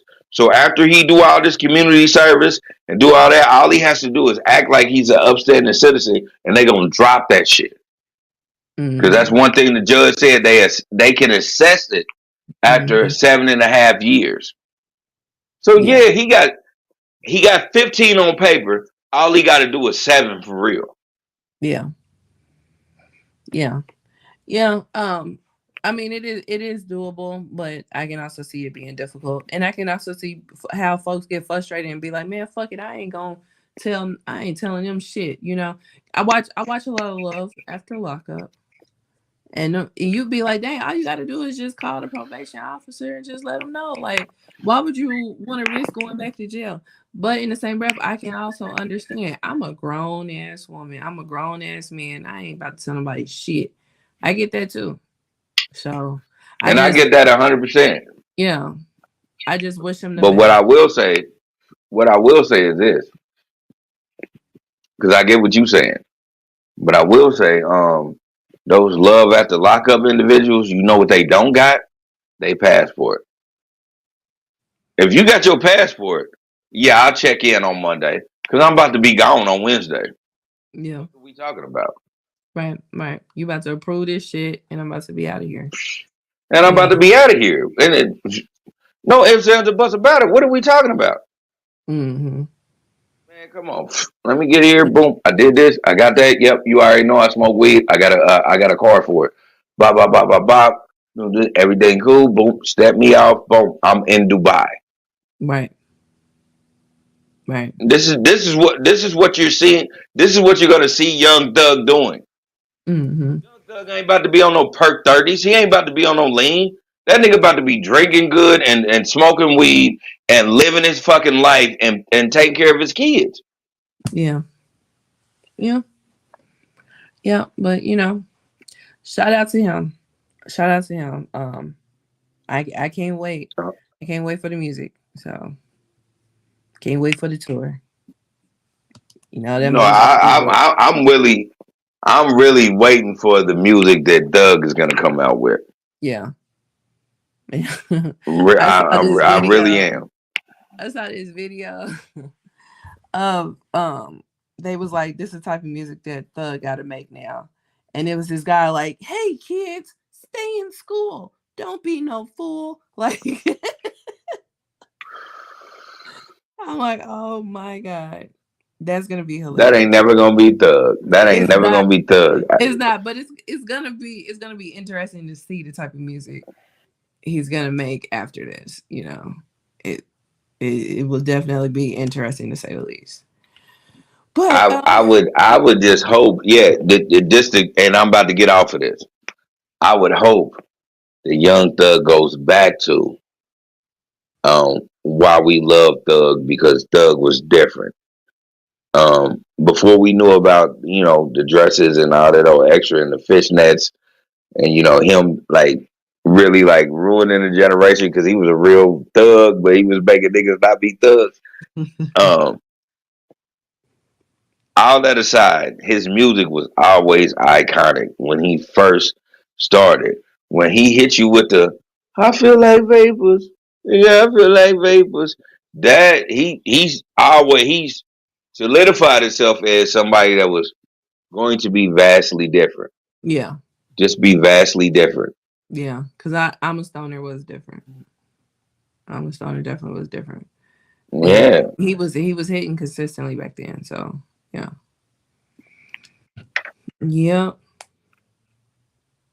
It just sucks that Quan is gone, because that would have been dope for them to, reconcile and Man. That could have been one of the reasons why he wanted to come home too. I'm gonna just keep it real. Some niggas, damn, he probably sit there like, man, we can't even never patch it up again. Right. And like, and then I know they about to be on some bullshit. I ain't about to go through another 2 years with that. I don't know how many niggas I'm gonna lose. Right. So yeah. So shout out to Thug. So next up, Nick Cannon went on a podcast and talked about his marriage to Mariah Carey and how he explained in so many words that basically it was him and his insecurities that ended the marriage. He's a type of individual that he has to be. Apparently, he has to be the dominant person in the relationship. He has to be the star of the relationship, and there's no bigger star than Mariah. So it's exactly, like, man. it fucked with him mentally. And he said, Mariah was, she was basically the perfect mate to try to walk him through his insecurities and whatnot, but he just could not get over it. He could not get over that he wasn't the star of the show. I'm paraphrasing, of course, but That's what I was about to say. Yeah, that's definitely not what he said. yeah. But yeah, I'm not saying what he said verbatim. I'm paraphrasing, but that is basically the gist. That's the gist of what I got from what he was saying. So, which when you look at how he's moved since, you can kind of tell that is his truth. You know what I mean? Not necessarily with all the kids part, but with the women that he's choosing to procreate with. They're either barely known or not known at all, or only known because of him. So he is definitely the star out of all those relationships. So feel like he's not gonna make that quote unquote mistake again. What are your thoughts? Not necessarily specifically about him, which I mean you can talk about him specifically as well, but just that in general, would a man just need like having his insecurities just fuck up the relationship? I'm glad that you said that, because that's really how I wanted to base anything that I said off of this. Is just strictly the insecurities of a man. As far as, because I will go into Nick. As far as Nick is concerned, people are going to browbeat him and shoot him down. What I will say is this: Nick married Mariah when he was in his 20s. Mariah Carey was his crush. So, of course, he was going to just do whatever it was to be on the side of Mariah. The thing about that is, some men get to that level and they cool with that, and they don't evolve, and they just stay there in that pocket.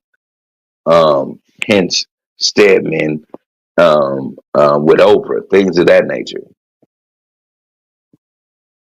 Nick, though, because he was so young, he had the opportunity to, for 8 years, like, grow around an icon as a man, and wanting to see what a glimpse of that was like to do it on your own. And that's a real hard thing to swallow when you're young and married.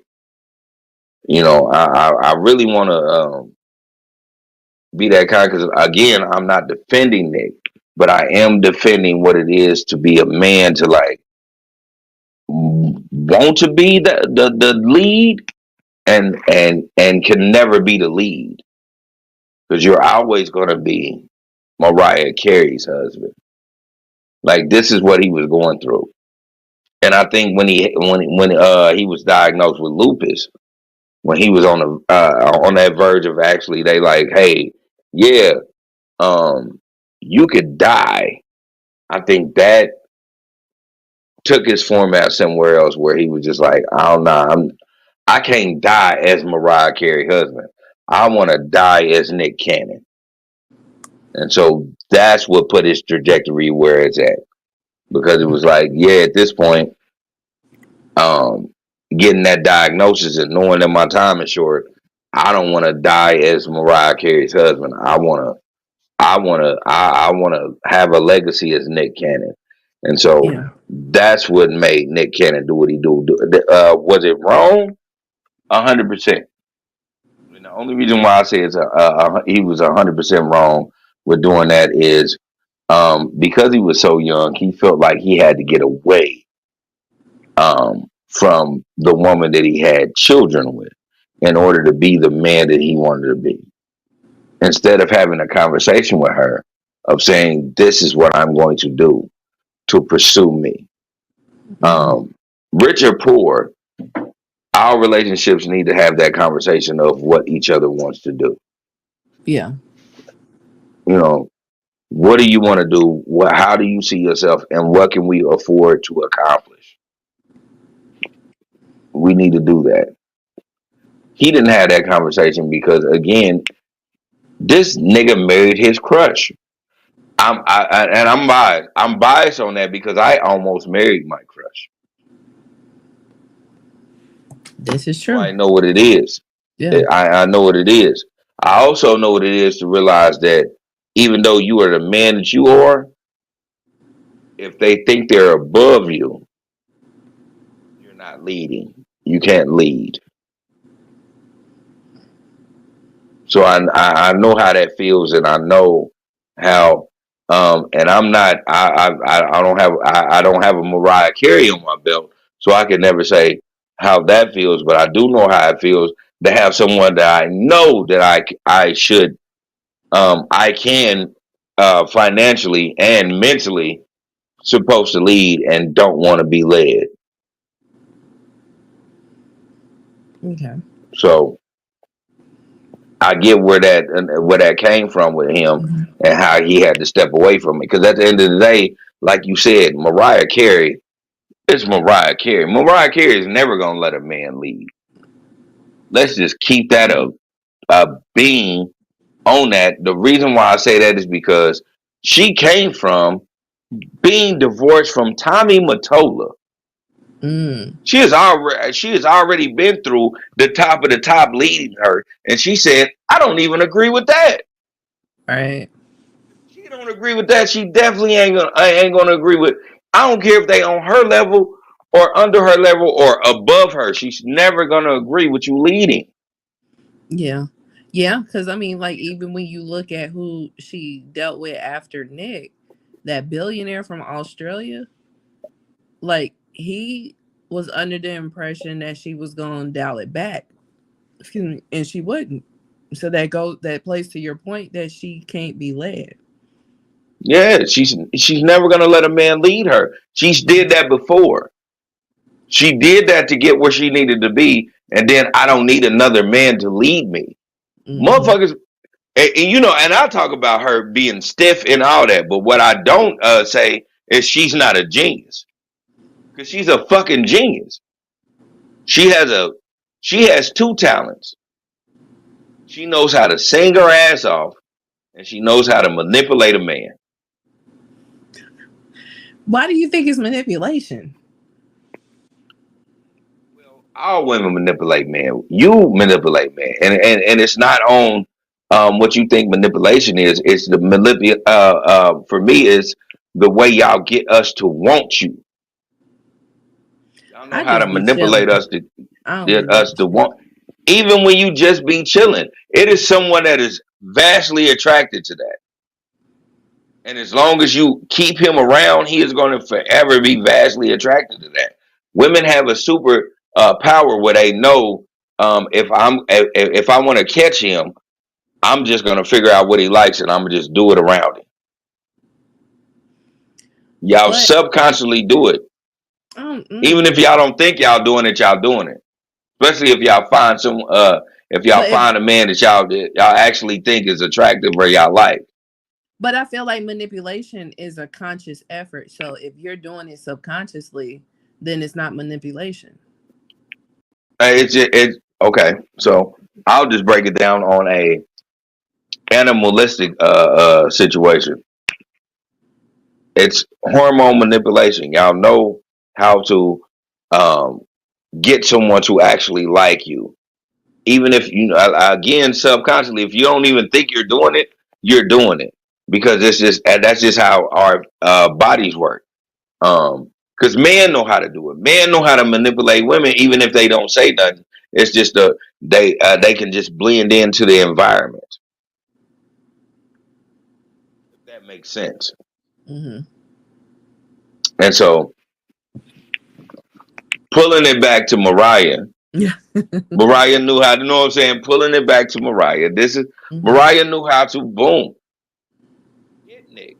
Nick knew how to bow. Get Mariah. They knew how they were both manipulating. What it ended up happening was he thought he was gonna be cool with his crush. I got my crush, person I wanted to be with when I was a kid. Ooh, when I was growing up, I thought she was so beautiful. And bop, bop, bop. Then what happened was he started realizing like this motherfucker is not only here, but I can't even try to even be here with her. Like I can't be side to side with her, even though I tried to, because I watched the interview.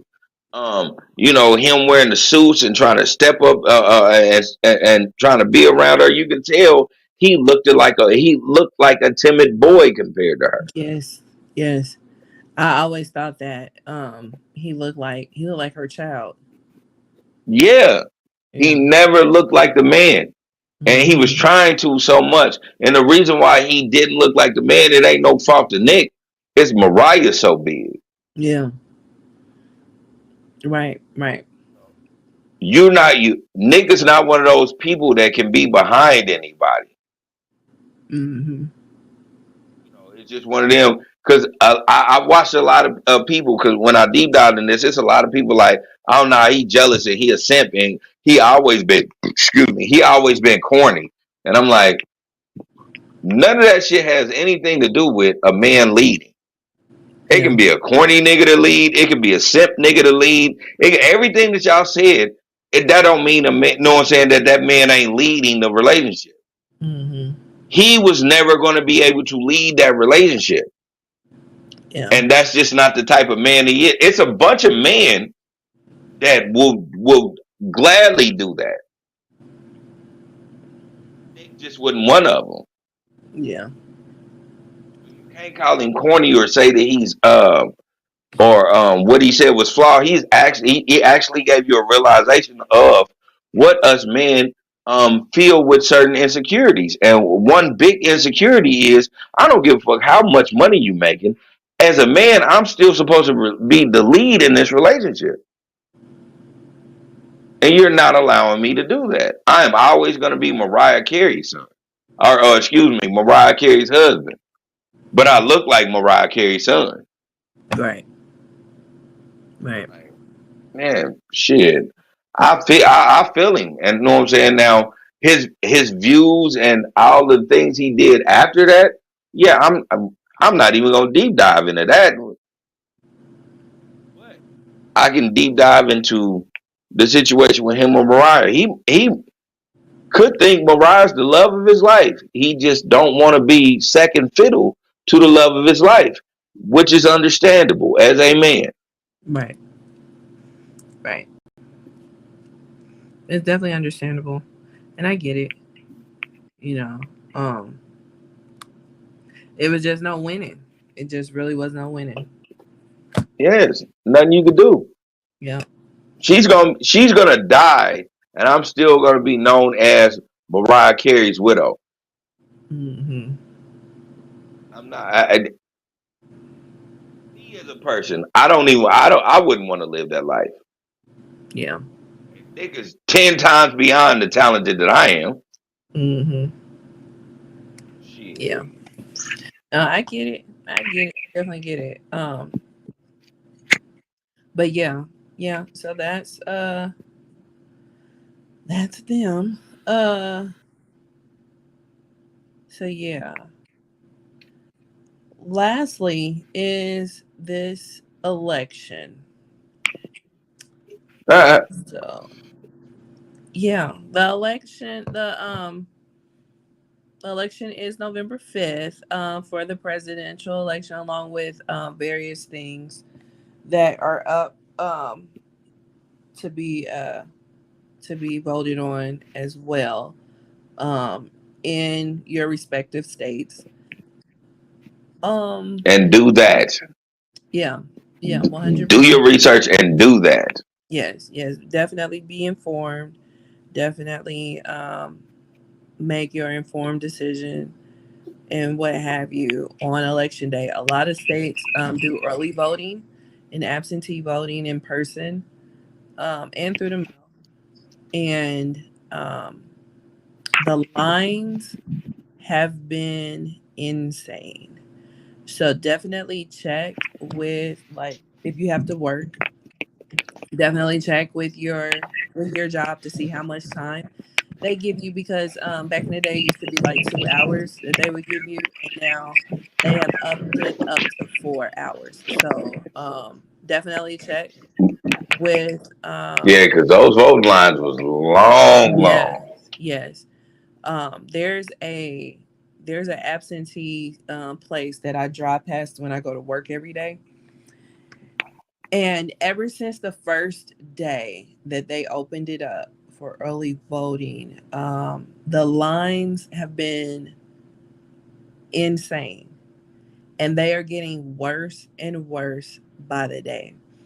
I drove past that place about 6 times today because I was back and forth, back and forth, back and forth. And every time I drove past that place, the lines were insane. The parking lot, along with the grass, is covered in cars. Covered. Mm-hmm. And I'm not even in the city. I'm driving past a place in Lee Summit. So just imagine if this place in Lee Summit is like that, then just imagine what other places are around the city. Hell, just imagine in Well, a bigger city than Kansas City. You know what I'm saying? Like, people are coming with their chairs. People are camping out. They are in the lines. Like, it is not a game. These folks are showing up to vote. So definitely do your part and show up to vote. Um, my plan is dude, to vote on election day. So yeah, pray for me. Hopefully I everybody was got about to their say, shit out yeah, the way. Hopefully everybody got their voting out the way by the time I get there. But yeah, you tough as nails. You tough as nails. Listen, whew, child. because I wouldn't do it. I wouldn't do it. Yeah, yeah. That's my plan. You know, my time is very, very limited. So I've Yeah, I've yeah, I've set it up for me to vote on the 5th. So um yeah. At that yeah. point, you might as well just take PTO. So going back to what I said about the jobs, my jobs are giving me time, and I feel like I'm gonna need every bit of it. So yeah, Yeah, like shit, man, you gonna be there for like 6 hours. I would keep it 100. yeah, yeah. And I'm scheduling my day. I've already maneuvered some shit around because I'm already knowing. Just pray for me. I'm gonna pack a book bag. I'm gonna pack my iPad. I might borrow my mama chair. Um, yeah, because I just feel One like thing I will it's say, gonna be a mess.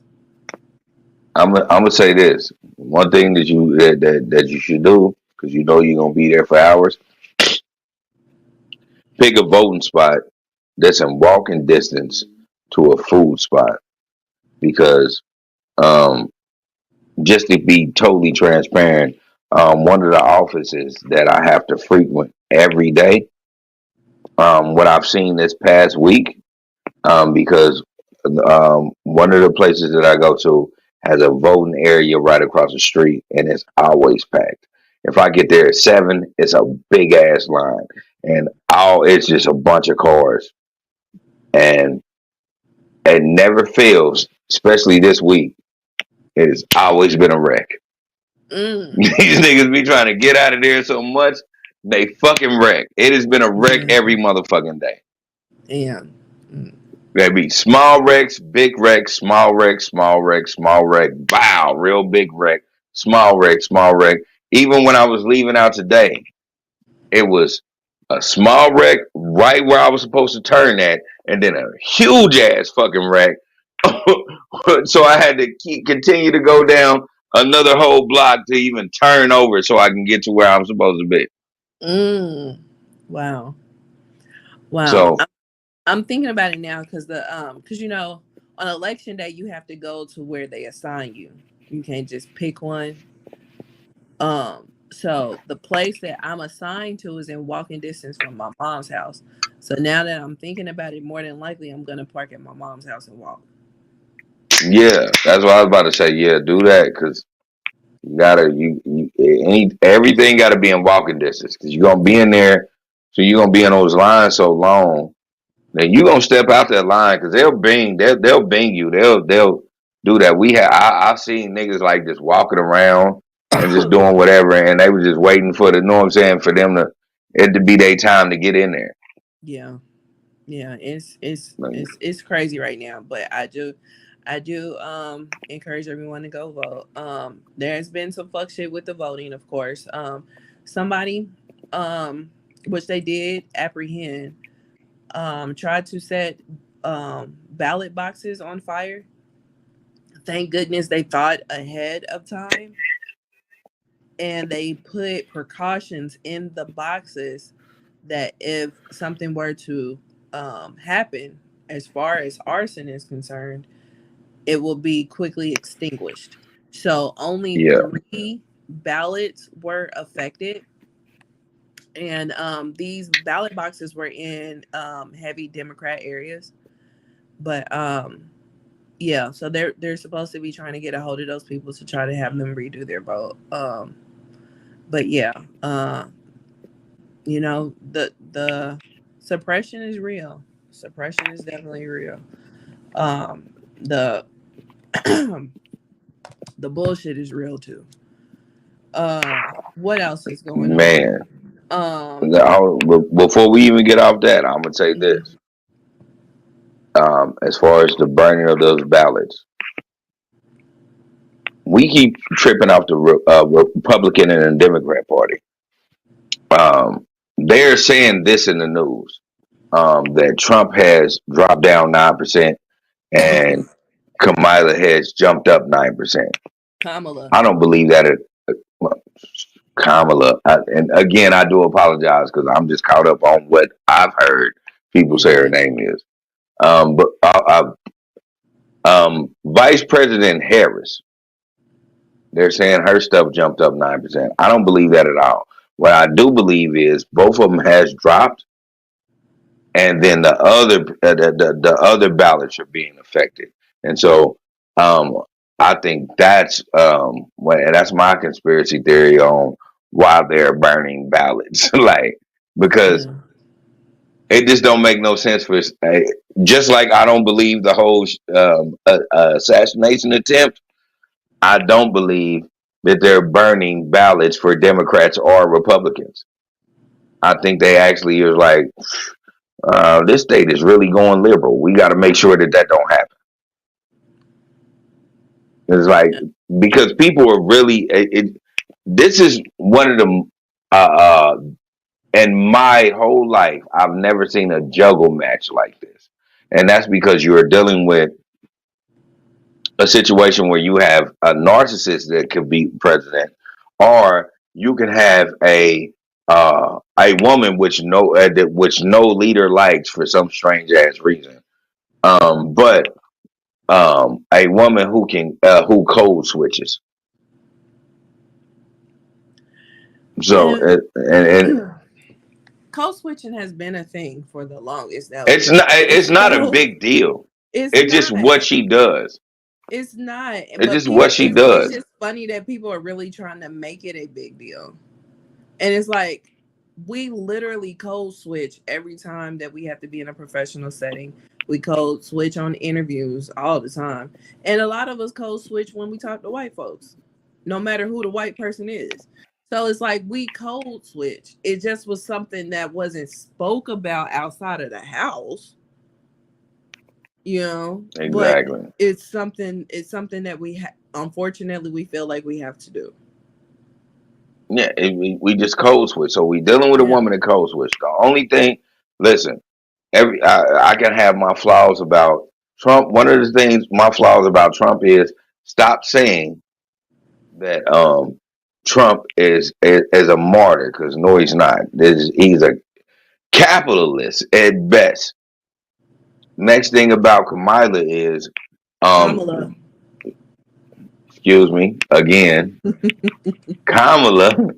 I'm so used to saying it. I'm sorry. It's gonna take a while for me not to say it. And because we do this every time we get on podcast, it's gonna take me a while. I've been knowing her as this name for the time. Right. Now, moving on. Yeah. So, um, deal with a narcissist, or are you gonna deal with a vice president who we barely were heard about, and as far as all of us black people are, like, because I don't care who you vote for, but excuse me, I want you to understand this: you're either voting for a racist or you're voting for someone who um, has just now been acknowledged that she was black, because she's been telling everybody she's the first um, woman of Indian descent, and now she's playing her black role. So again, it's no downplay to them, him or her. These are the people that you have to vote for. So I don't pick your poison.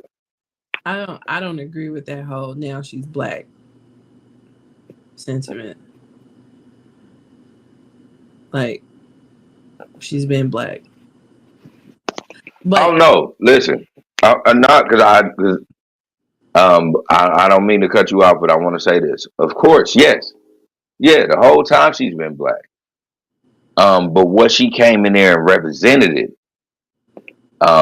was the first um East what was it, East Indian woman. but see That's what she first represented. but this is my thing because I've been viewing her since she's been a senator, and I've only known her to be black. Like I've just start hearing that she's biracial when the 2020 election took place.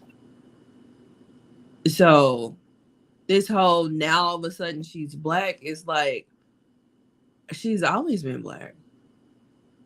Again, I never take that away from her. I'm saying what she said she was.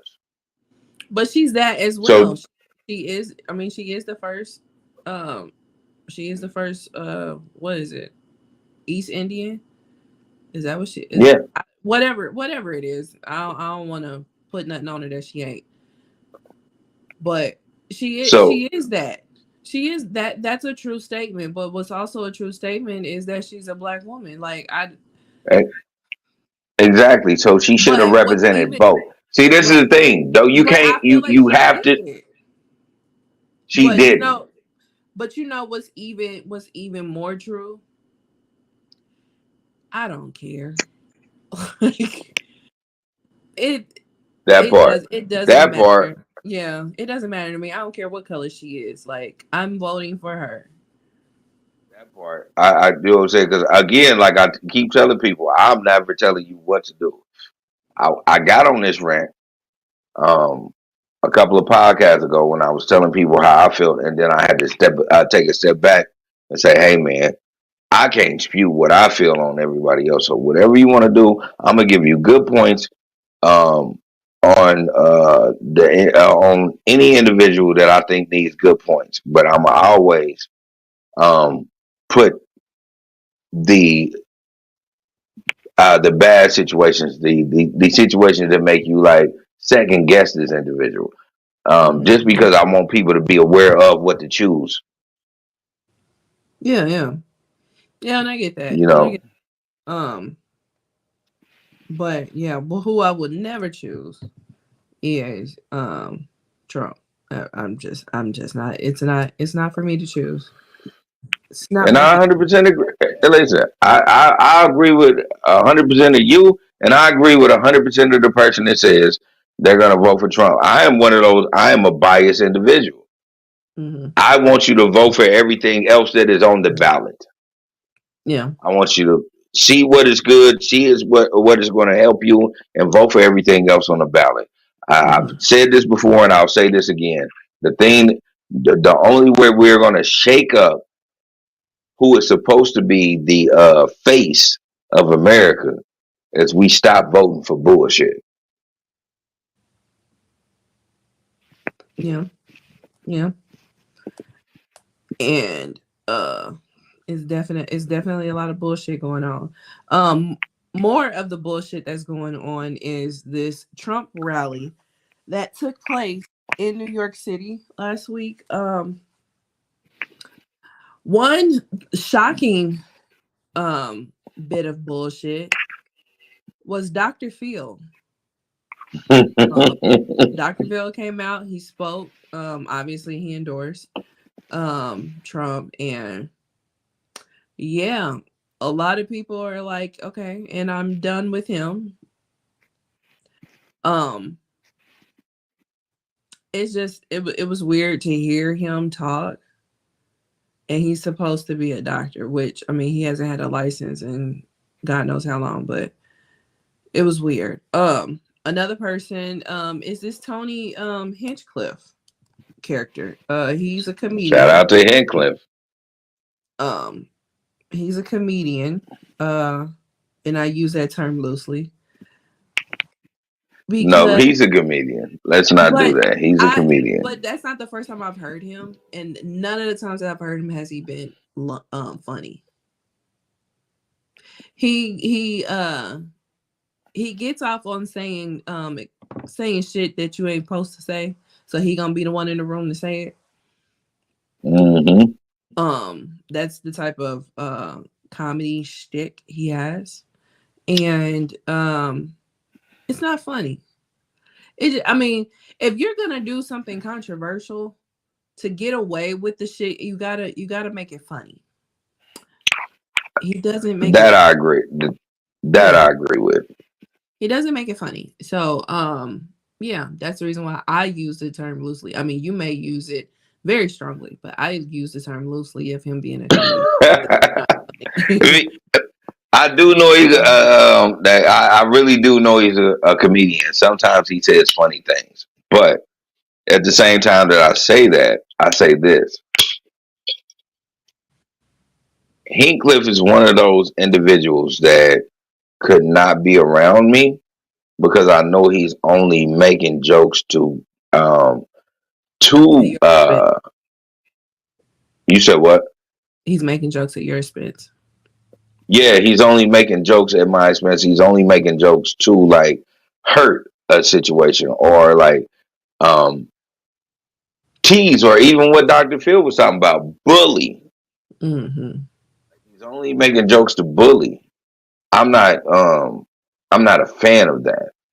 Mm-hmm. And when he does have people of color with him when he does things, he only has people of color that won't step up and tell him like, hey, like, okay, like I get it. Certain things is cool.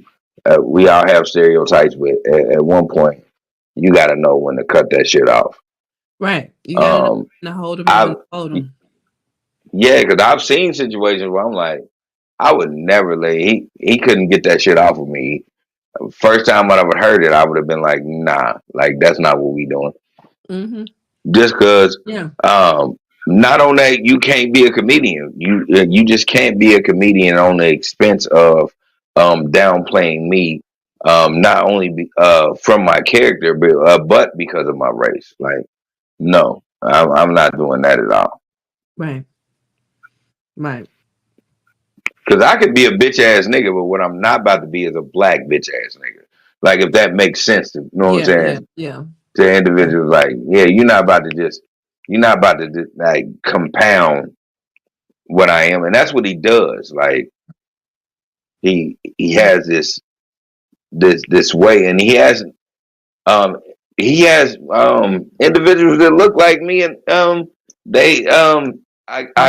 be thinking that they are about us, and then they just let him just go on these rants, and I be like, damn, and they just be laughing. I'm like, nah, that shit ain't funny, man. What the fuck are you talking about?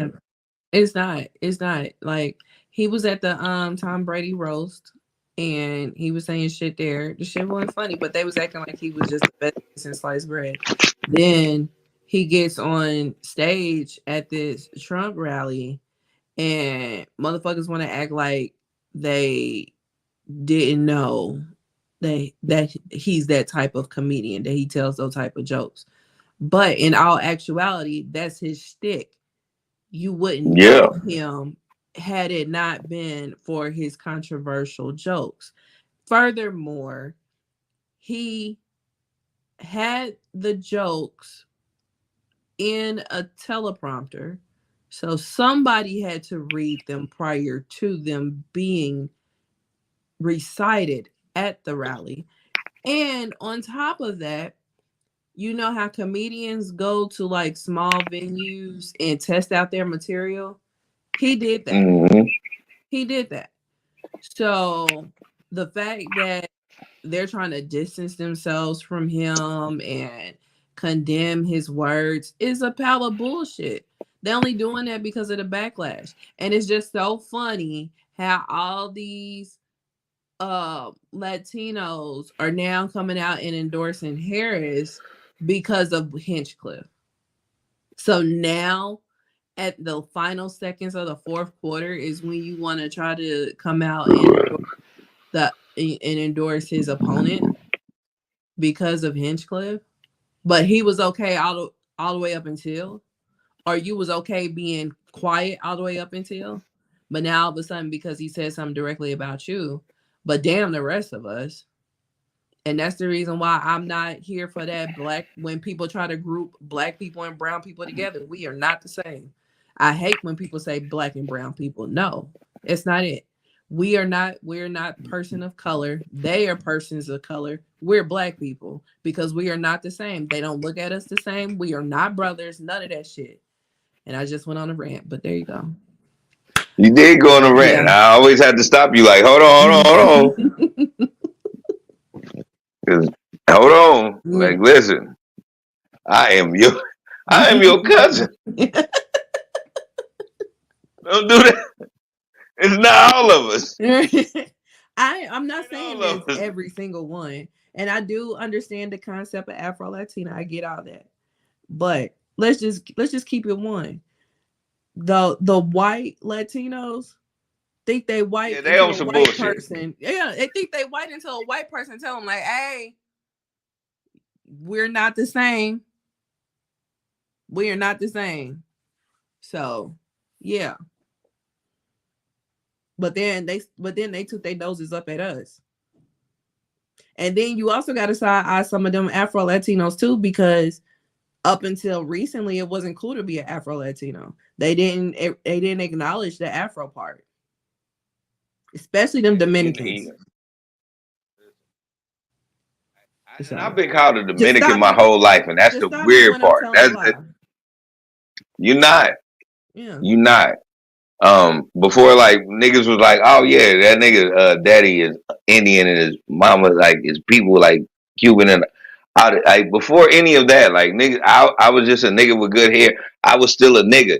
I don't know what it is to grow up on that side to even have that type of disconnect. Yeah. Like it was so funny because I knew niggas that like for instance, rest in peace to my nigga Corey, love you to death, my nigga, but he was the black Mexican. So when we would tell that nigga like, nah, you know what I'm saying, I'm mixed with this and this, he'd be like, man, get the fuck out of here.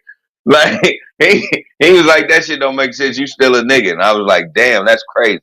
Like I had to wait for this shit to actually be a movement for me to be like, I've been telling you niggas this shit for years. I have been here. like boom, this is me. Right. This is us. We are us. Me. Right. Like, damn, this is us. Like, yeah.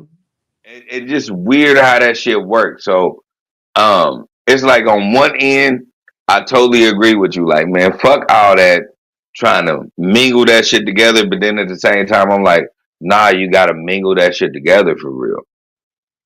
No, the only way it's mingled together is when it's a white person looking at us saying, y'all over there, we are over here. That's the only time it's mingled together. But when you get to looking at specifics and shit like that, them Latinos, and again, it's not a blanket statement, but generally speaking, them Latinos think they better than us. Them Asians think they better than us. everybody thinks they better. Asians They're at the definitely. bottom of the barrel. You know what I'm saying? Like when you get to deciphering who's who and all that type of stuff. But at the end of the day, the white folks think all y'all are together. You know what I'm saying? So Yeah. I it's mean, I just get, and that's so just how I feel. my thing with that is, let's just do that. You know what I'm saying? You know, I've said this before on the podcast, man. I'm pro color. Like, I'm just pro people of color. You know what I'm saying? Like, if you are a person of color, then we gonna rock it like a stock market. We gonna get up out of here. At the same time that I say this, I have no time for the perpetrator. I don't have no time for the person that it's only cool for you to be this way when we in a good light. I want you to be this way 100% even when we down bad because we still got to be with each other. We Yeah. still got to stick up with each other. That's the Yeah. problem with a lot of people of color. You know, once it gets good for one side, they totally forget the rest of us. Mm-hmm. Right. And that's what we got to 100%. stop doing. 100%. That's what And we have to stop doing. we have We to have stop to being understand that amongst us. We're very tribal. exactly.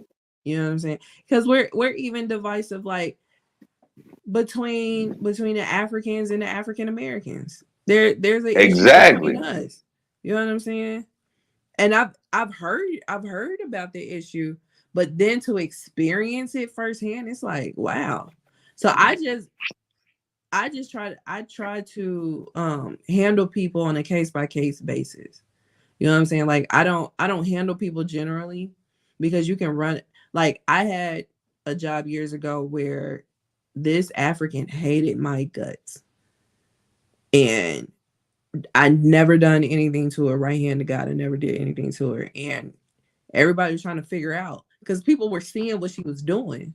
And people were trying to figure out what is the issue. And I just was like, I don't know. I think it's because I'm black. And I said it to a white lady when she asked what the issue, because she saw what was going on. And she looked at me like, huh? It was so foreign to her. And I was just like, you think I'm playing? I'm dead ass. It's probably because I'm black. Dead ass. Dead ass. Listen. Right. But the job I now, love I work with an African, and that's my dog, you know? So it just I was about to say. Yeah, I treat it on a case by case basis. Like I don't treat everybody blanketly, like stereotypically or anything like that. Like so, but generally speaking, there is a rift between Africans and African Americans. So It is. Okay, so I'll say this because I'm so glad you said that because this is gonna make everything that I say now gonna make a lot of sense to a lot of people, and then it's not gonna make any sense to some people. But I'm not even worried about them. With our African brethren, you know, they get subsidies and things when they get here, so they 9 times out of 10, if they do everything that they supposed to do, they come with a bag. And if they haven't really been privy to what's going on in America, they think that's what all of us got already. yeah, they don't understand. And so they look at us like we are not only misinformed, but we took advantage of what America offers. We never got the offers or the advantages that y'all have. And it's our African brethren that like goes through that. And I'm gonna just keep it 100. What ends up happening is our African brothers, they go through that and then damn near end up broke and then have to double back on it. That's when they start realizing like, oh shit, y'all never got this. Like we thought we fucked the bag up. Y'all didn't even get it to fuck the bag up. Y'all didn't get it. Period.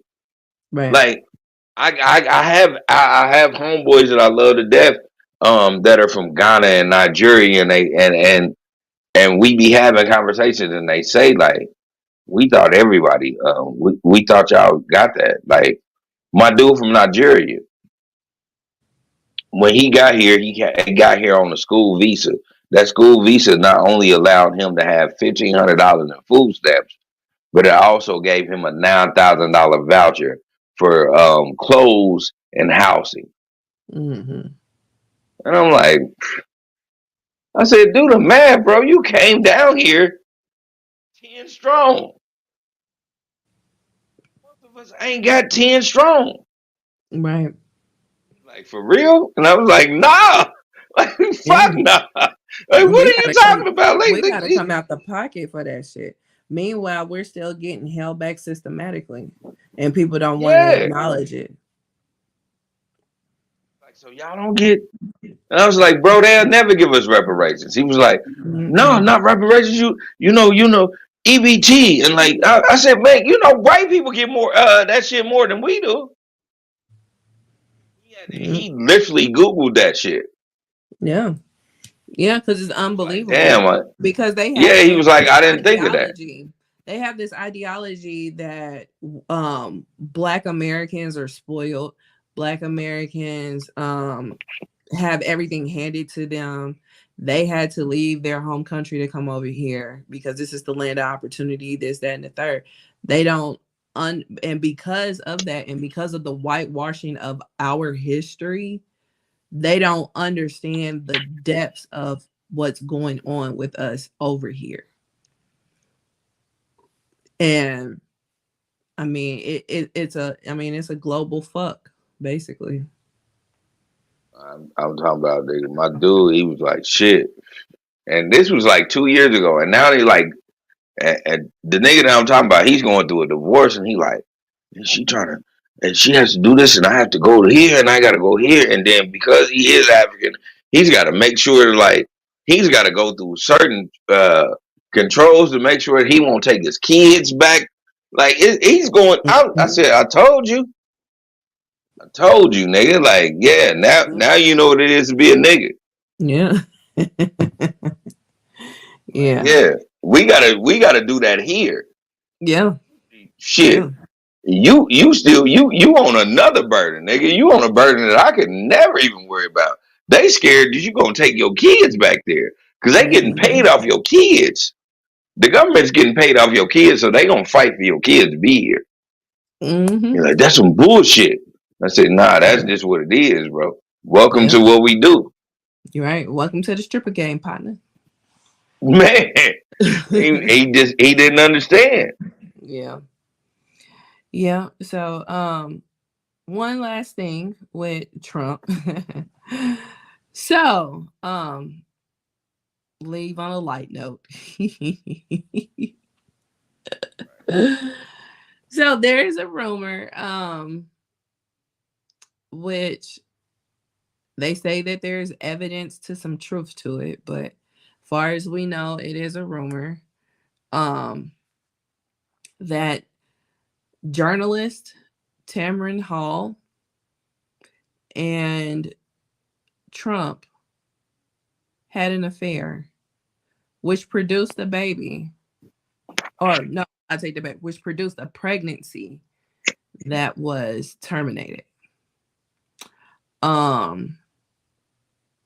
Yeah, and apparently there was a publication that was doing a story on all his mistresses, and it was around 2015 when they were doing this story. And in the story, they uncovered that they had this affair. And so, like I said, the affair allegedly produced a pregnancy that was ended. And so when he became president, like 2 weeks after the inauguration, that's when she abruptly quit NBC. So they said it was a secret that people did know. It wasn't like technically a known secret, but it was a secret that some people did know about. And yeah. So when this news broke or whatnot, of course, Twitter erupted. She was trending for hours. She was number one at one point. But yeah. And the internet's pretty much divided. They believe, like half of them believe every word. Half of them is like, she need to come out. I need to see receipts. I mean, I can see it. Tamron Hall, she likes successful white men. And before we knew about all the failures that Trump has had in success, we looked at him as a successful white man with money, with a whole lot of money. So I can most definitely see that being a thing. Most definitely. Especially pre 2015. Yeah. What are your thoughts? Listen, because niggas gonna knock down Miss Hall. But I'm gonna say this. In 2015, you know what was on the airways? Up like Donald Trump. Mm-hmm. Up like Donald Trump. That was my song, by the way. Listen. Trump was accepted back then. Yeah. Regardless of what was going on, he was still accepted. The thing that fucks me up is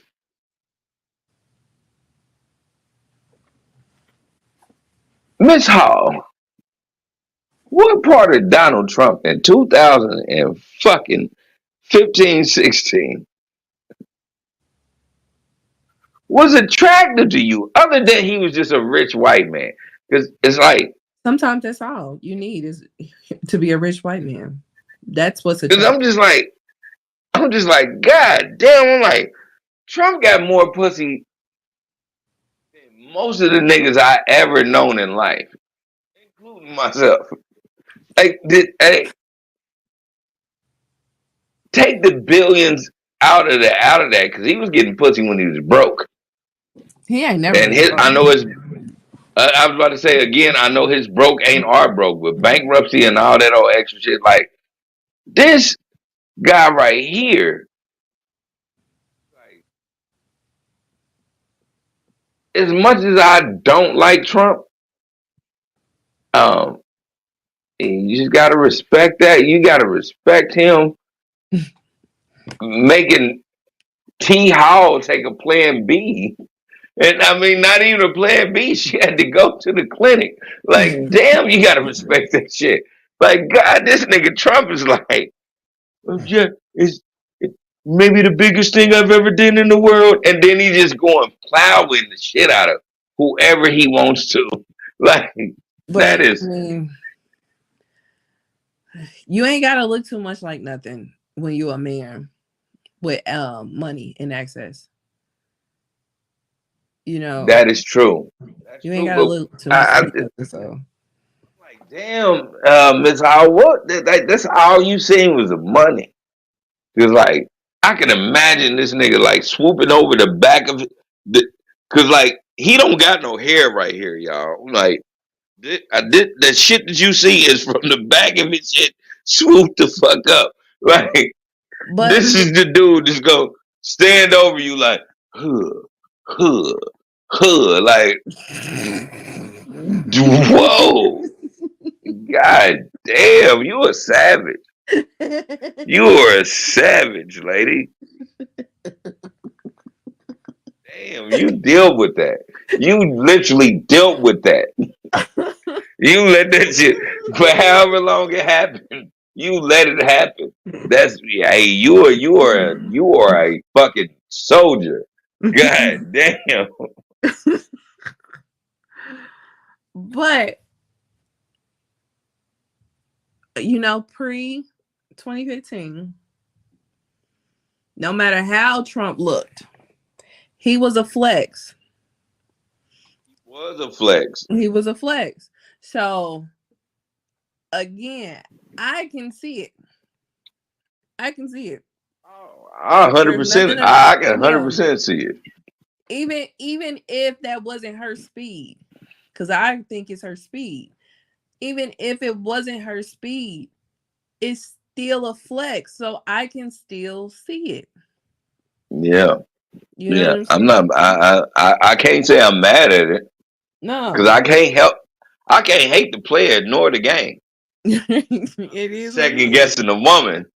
Mm-hmm. I'm just second guessing the woman at that point. Like, damn, you just let that happen. Damn, that's crazy. What if? Never mind. It's just we. I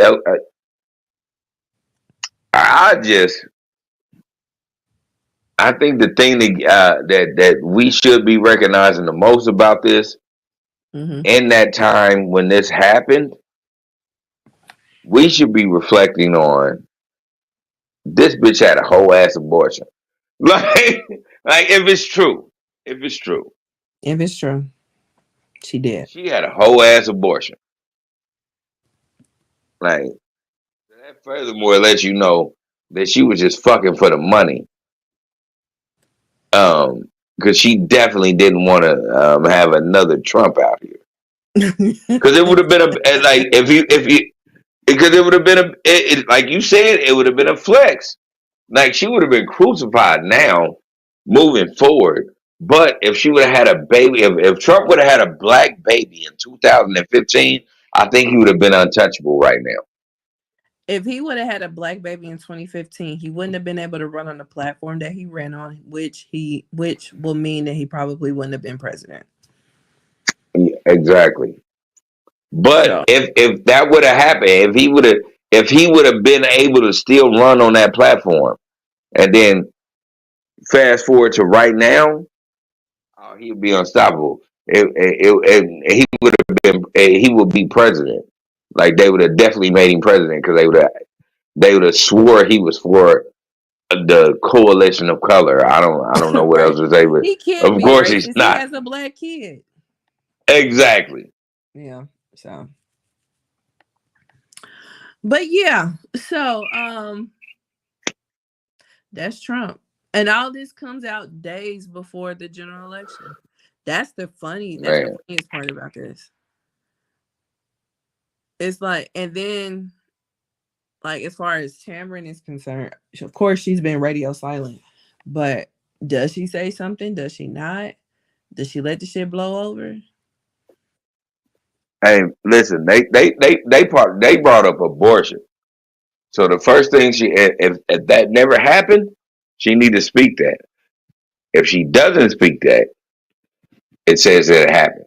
It ain't even got to be Trump's baby. It's the fact that now I can't say that I didn't have an abortion because other abortions are gonna come up. Mm-hmm. Yeah. So she can't say nothing at all. Because what if she is a whole grave? Like, what if she's a graveyard pussy?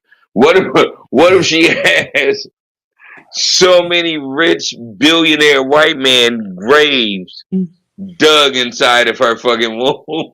Wow. Because she just like, yeah, just give me this like $800. I hate to say it like that, like it's no, it is a bad thing, but I hate to say it like that, like it's not a happening thing. It is a happening thing. Yeah. This does happen. Yeah. Like maybe she doesn't say nothing because she's a graveyard of bodies. But whether she's a graveyard or not, it's her body. And that's the thing that really sucks about what's going on. That was a hit. That was a shooter. Yeah. Because it is her body. I can't say that it's wrong or not. Mm-hmm. It's her body. Yep. So just imagine if this was true, and just imagine if this happened post him being post the repeal of Roe versus Wade, and she would have had his black baby. So he's pretty much shooting himself in the foot with the whole thing, unless he's done. Unless he's done his he has denounced his throne. I don't know, but Trump. Come on. you think he gonna The be a fact PF that light? the fact that that even happened just lets you know that Trump takes a dinner of fucking probably 7 Viagra's. He don't give a fuck about nutrition. He just wants to make sure his dick is hard for the night. He don't give a fuck about nutrition. Like, man, like no. Like, Trump is fucking what, 72? Oh, he older than that. He's like 78. 78 years old. Mm-hmm. He's been having sex scandals since 2009 or no, 2011 or 12. No, he's Because been having that sex scandals. He got his daughter Tiffany through a sex scandal. So yeah, he's been having sex scandals for decades upon decades upon decades. This is his thing. like that's fine. I'm talking about when he's getting old. Oh, well. Like when he's getting old, he's still doing that. So that man, they motherfuckers be talking about Trump. Trump is if he's still fucking like that, man, that he is doing his thing. Like you can't do nothing but respect Trump. Yeah. He wants to be at a dance party with Beyonce. Doom, doom. And you know what I'm saying? Hey, you know the Republican Party that made that a whole thing now, and it's trending. Yeah. Yeah. And I was like, oh shit, they know how to work the system. Dance party with Beyonce. And then did you see the Trump dump truck? Nah, I ain't seen a Trump dump truck. Yeah, so they're trying to turn this whole Puerto Rico is garbage around. So now they have a Trump dump truck. Mm. And he almost fell trying to open the doors. That is fucking ridiculous. All right, so on that note, I don't have any final thoughts outside of go vote. So Jerry's final thoughts. Take it away. Okay. Excuse me. I'll keep it short and simple. Jerry's final thoughts is this. Please keep in your memory what you liked and what you disliked about an individual. That is going to make you understand what a red flag is and how to move forward in a situation. Please remember that you're not the person that's always wrong. Please always remember, in certain situations, you need to keep that memory intact because when they double back on you, you should be able to double back on them. This has nothing to do with a relationship. This has everything to do with life building skills. Because when people hear that, you'll think I'm talking about a relationship. No, I'm talking about life building skills in these situations. Know the people that you're dealing with. That is going to move you forward. That's going to make you understand how to move in a room that is full of vultures. And as always, take care of yourself and others. Thank you for Jerry's final thoughts. And this is episode 138 of the Ish We Talk. And we will see you guys for episode 139. Bye. Exactly.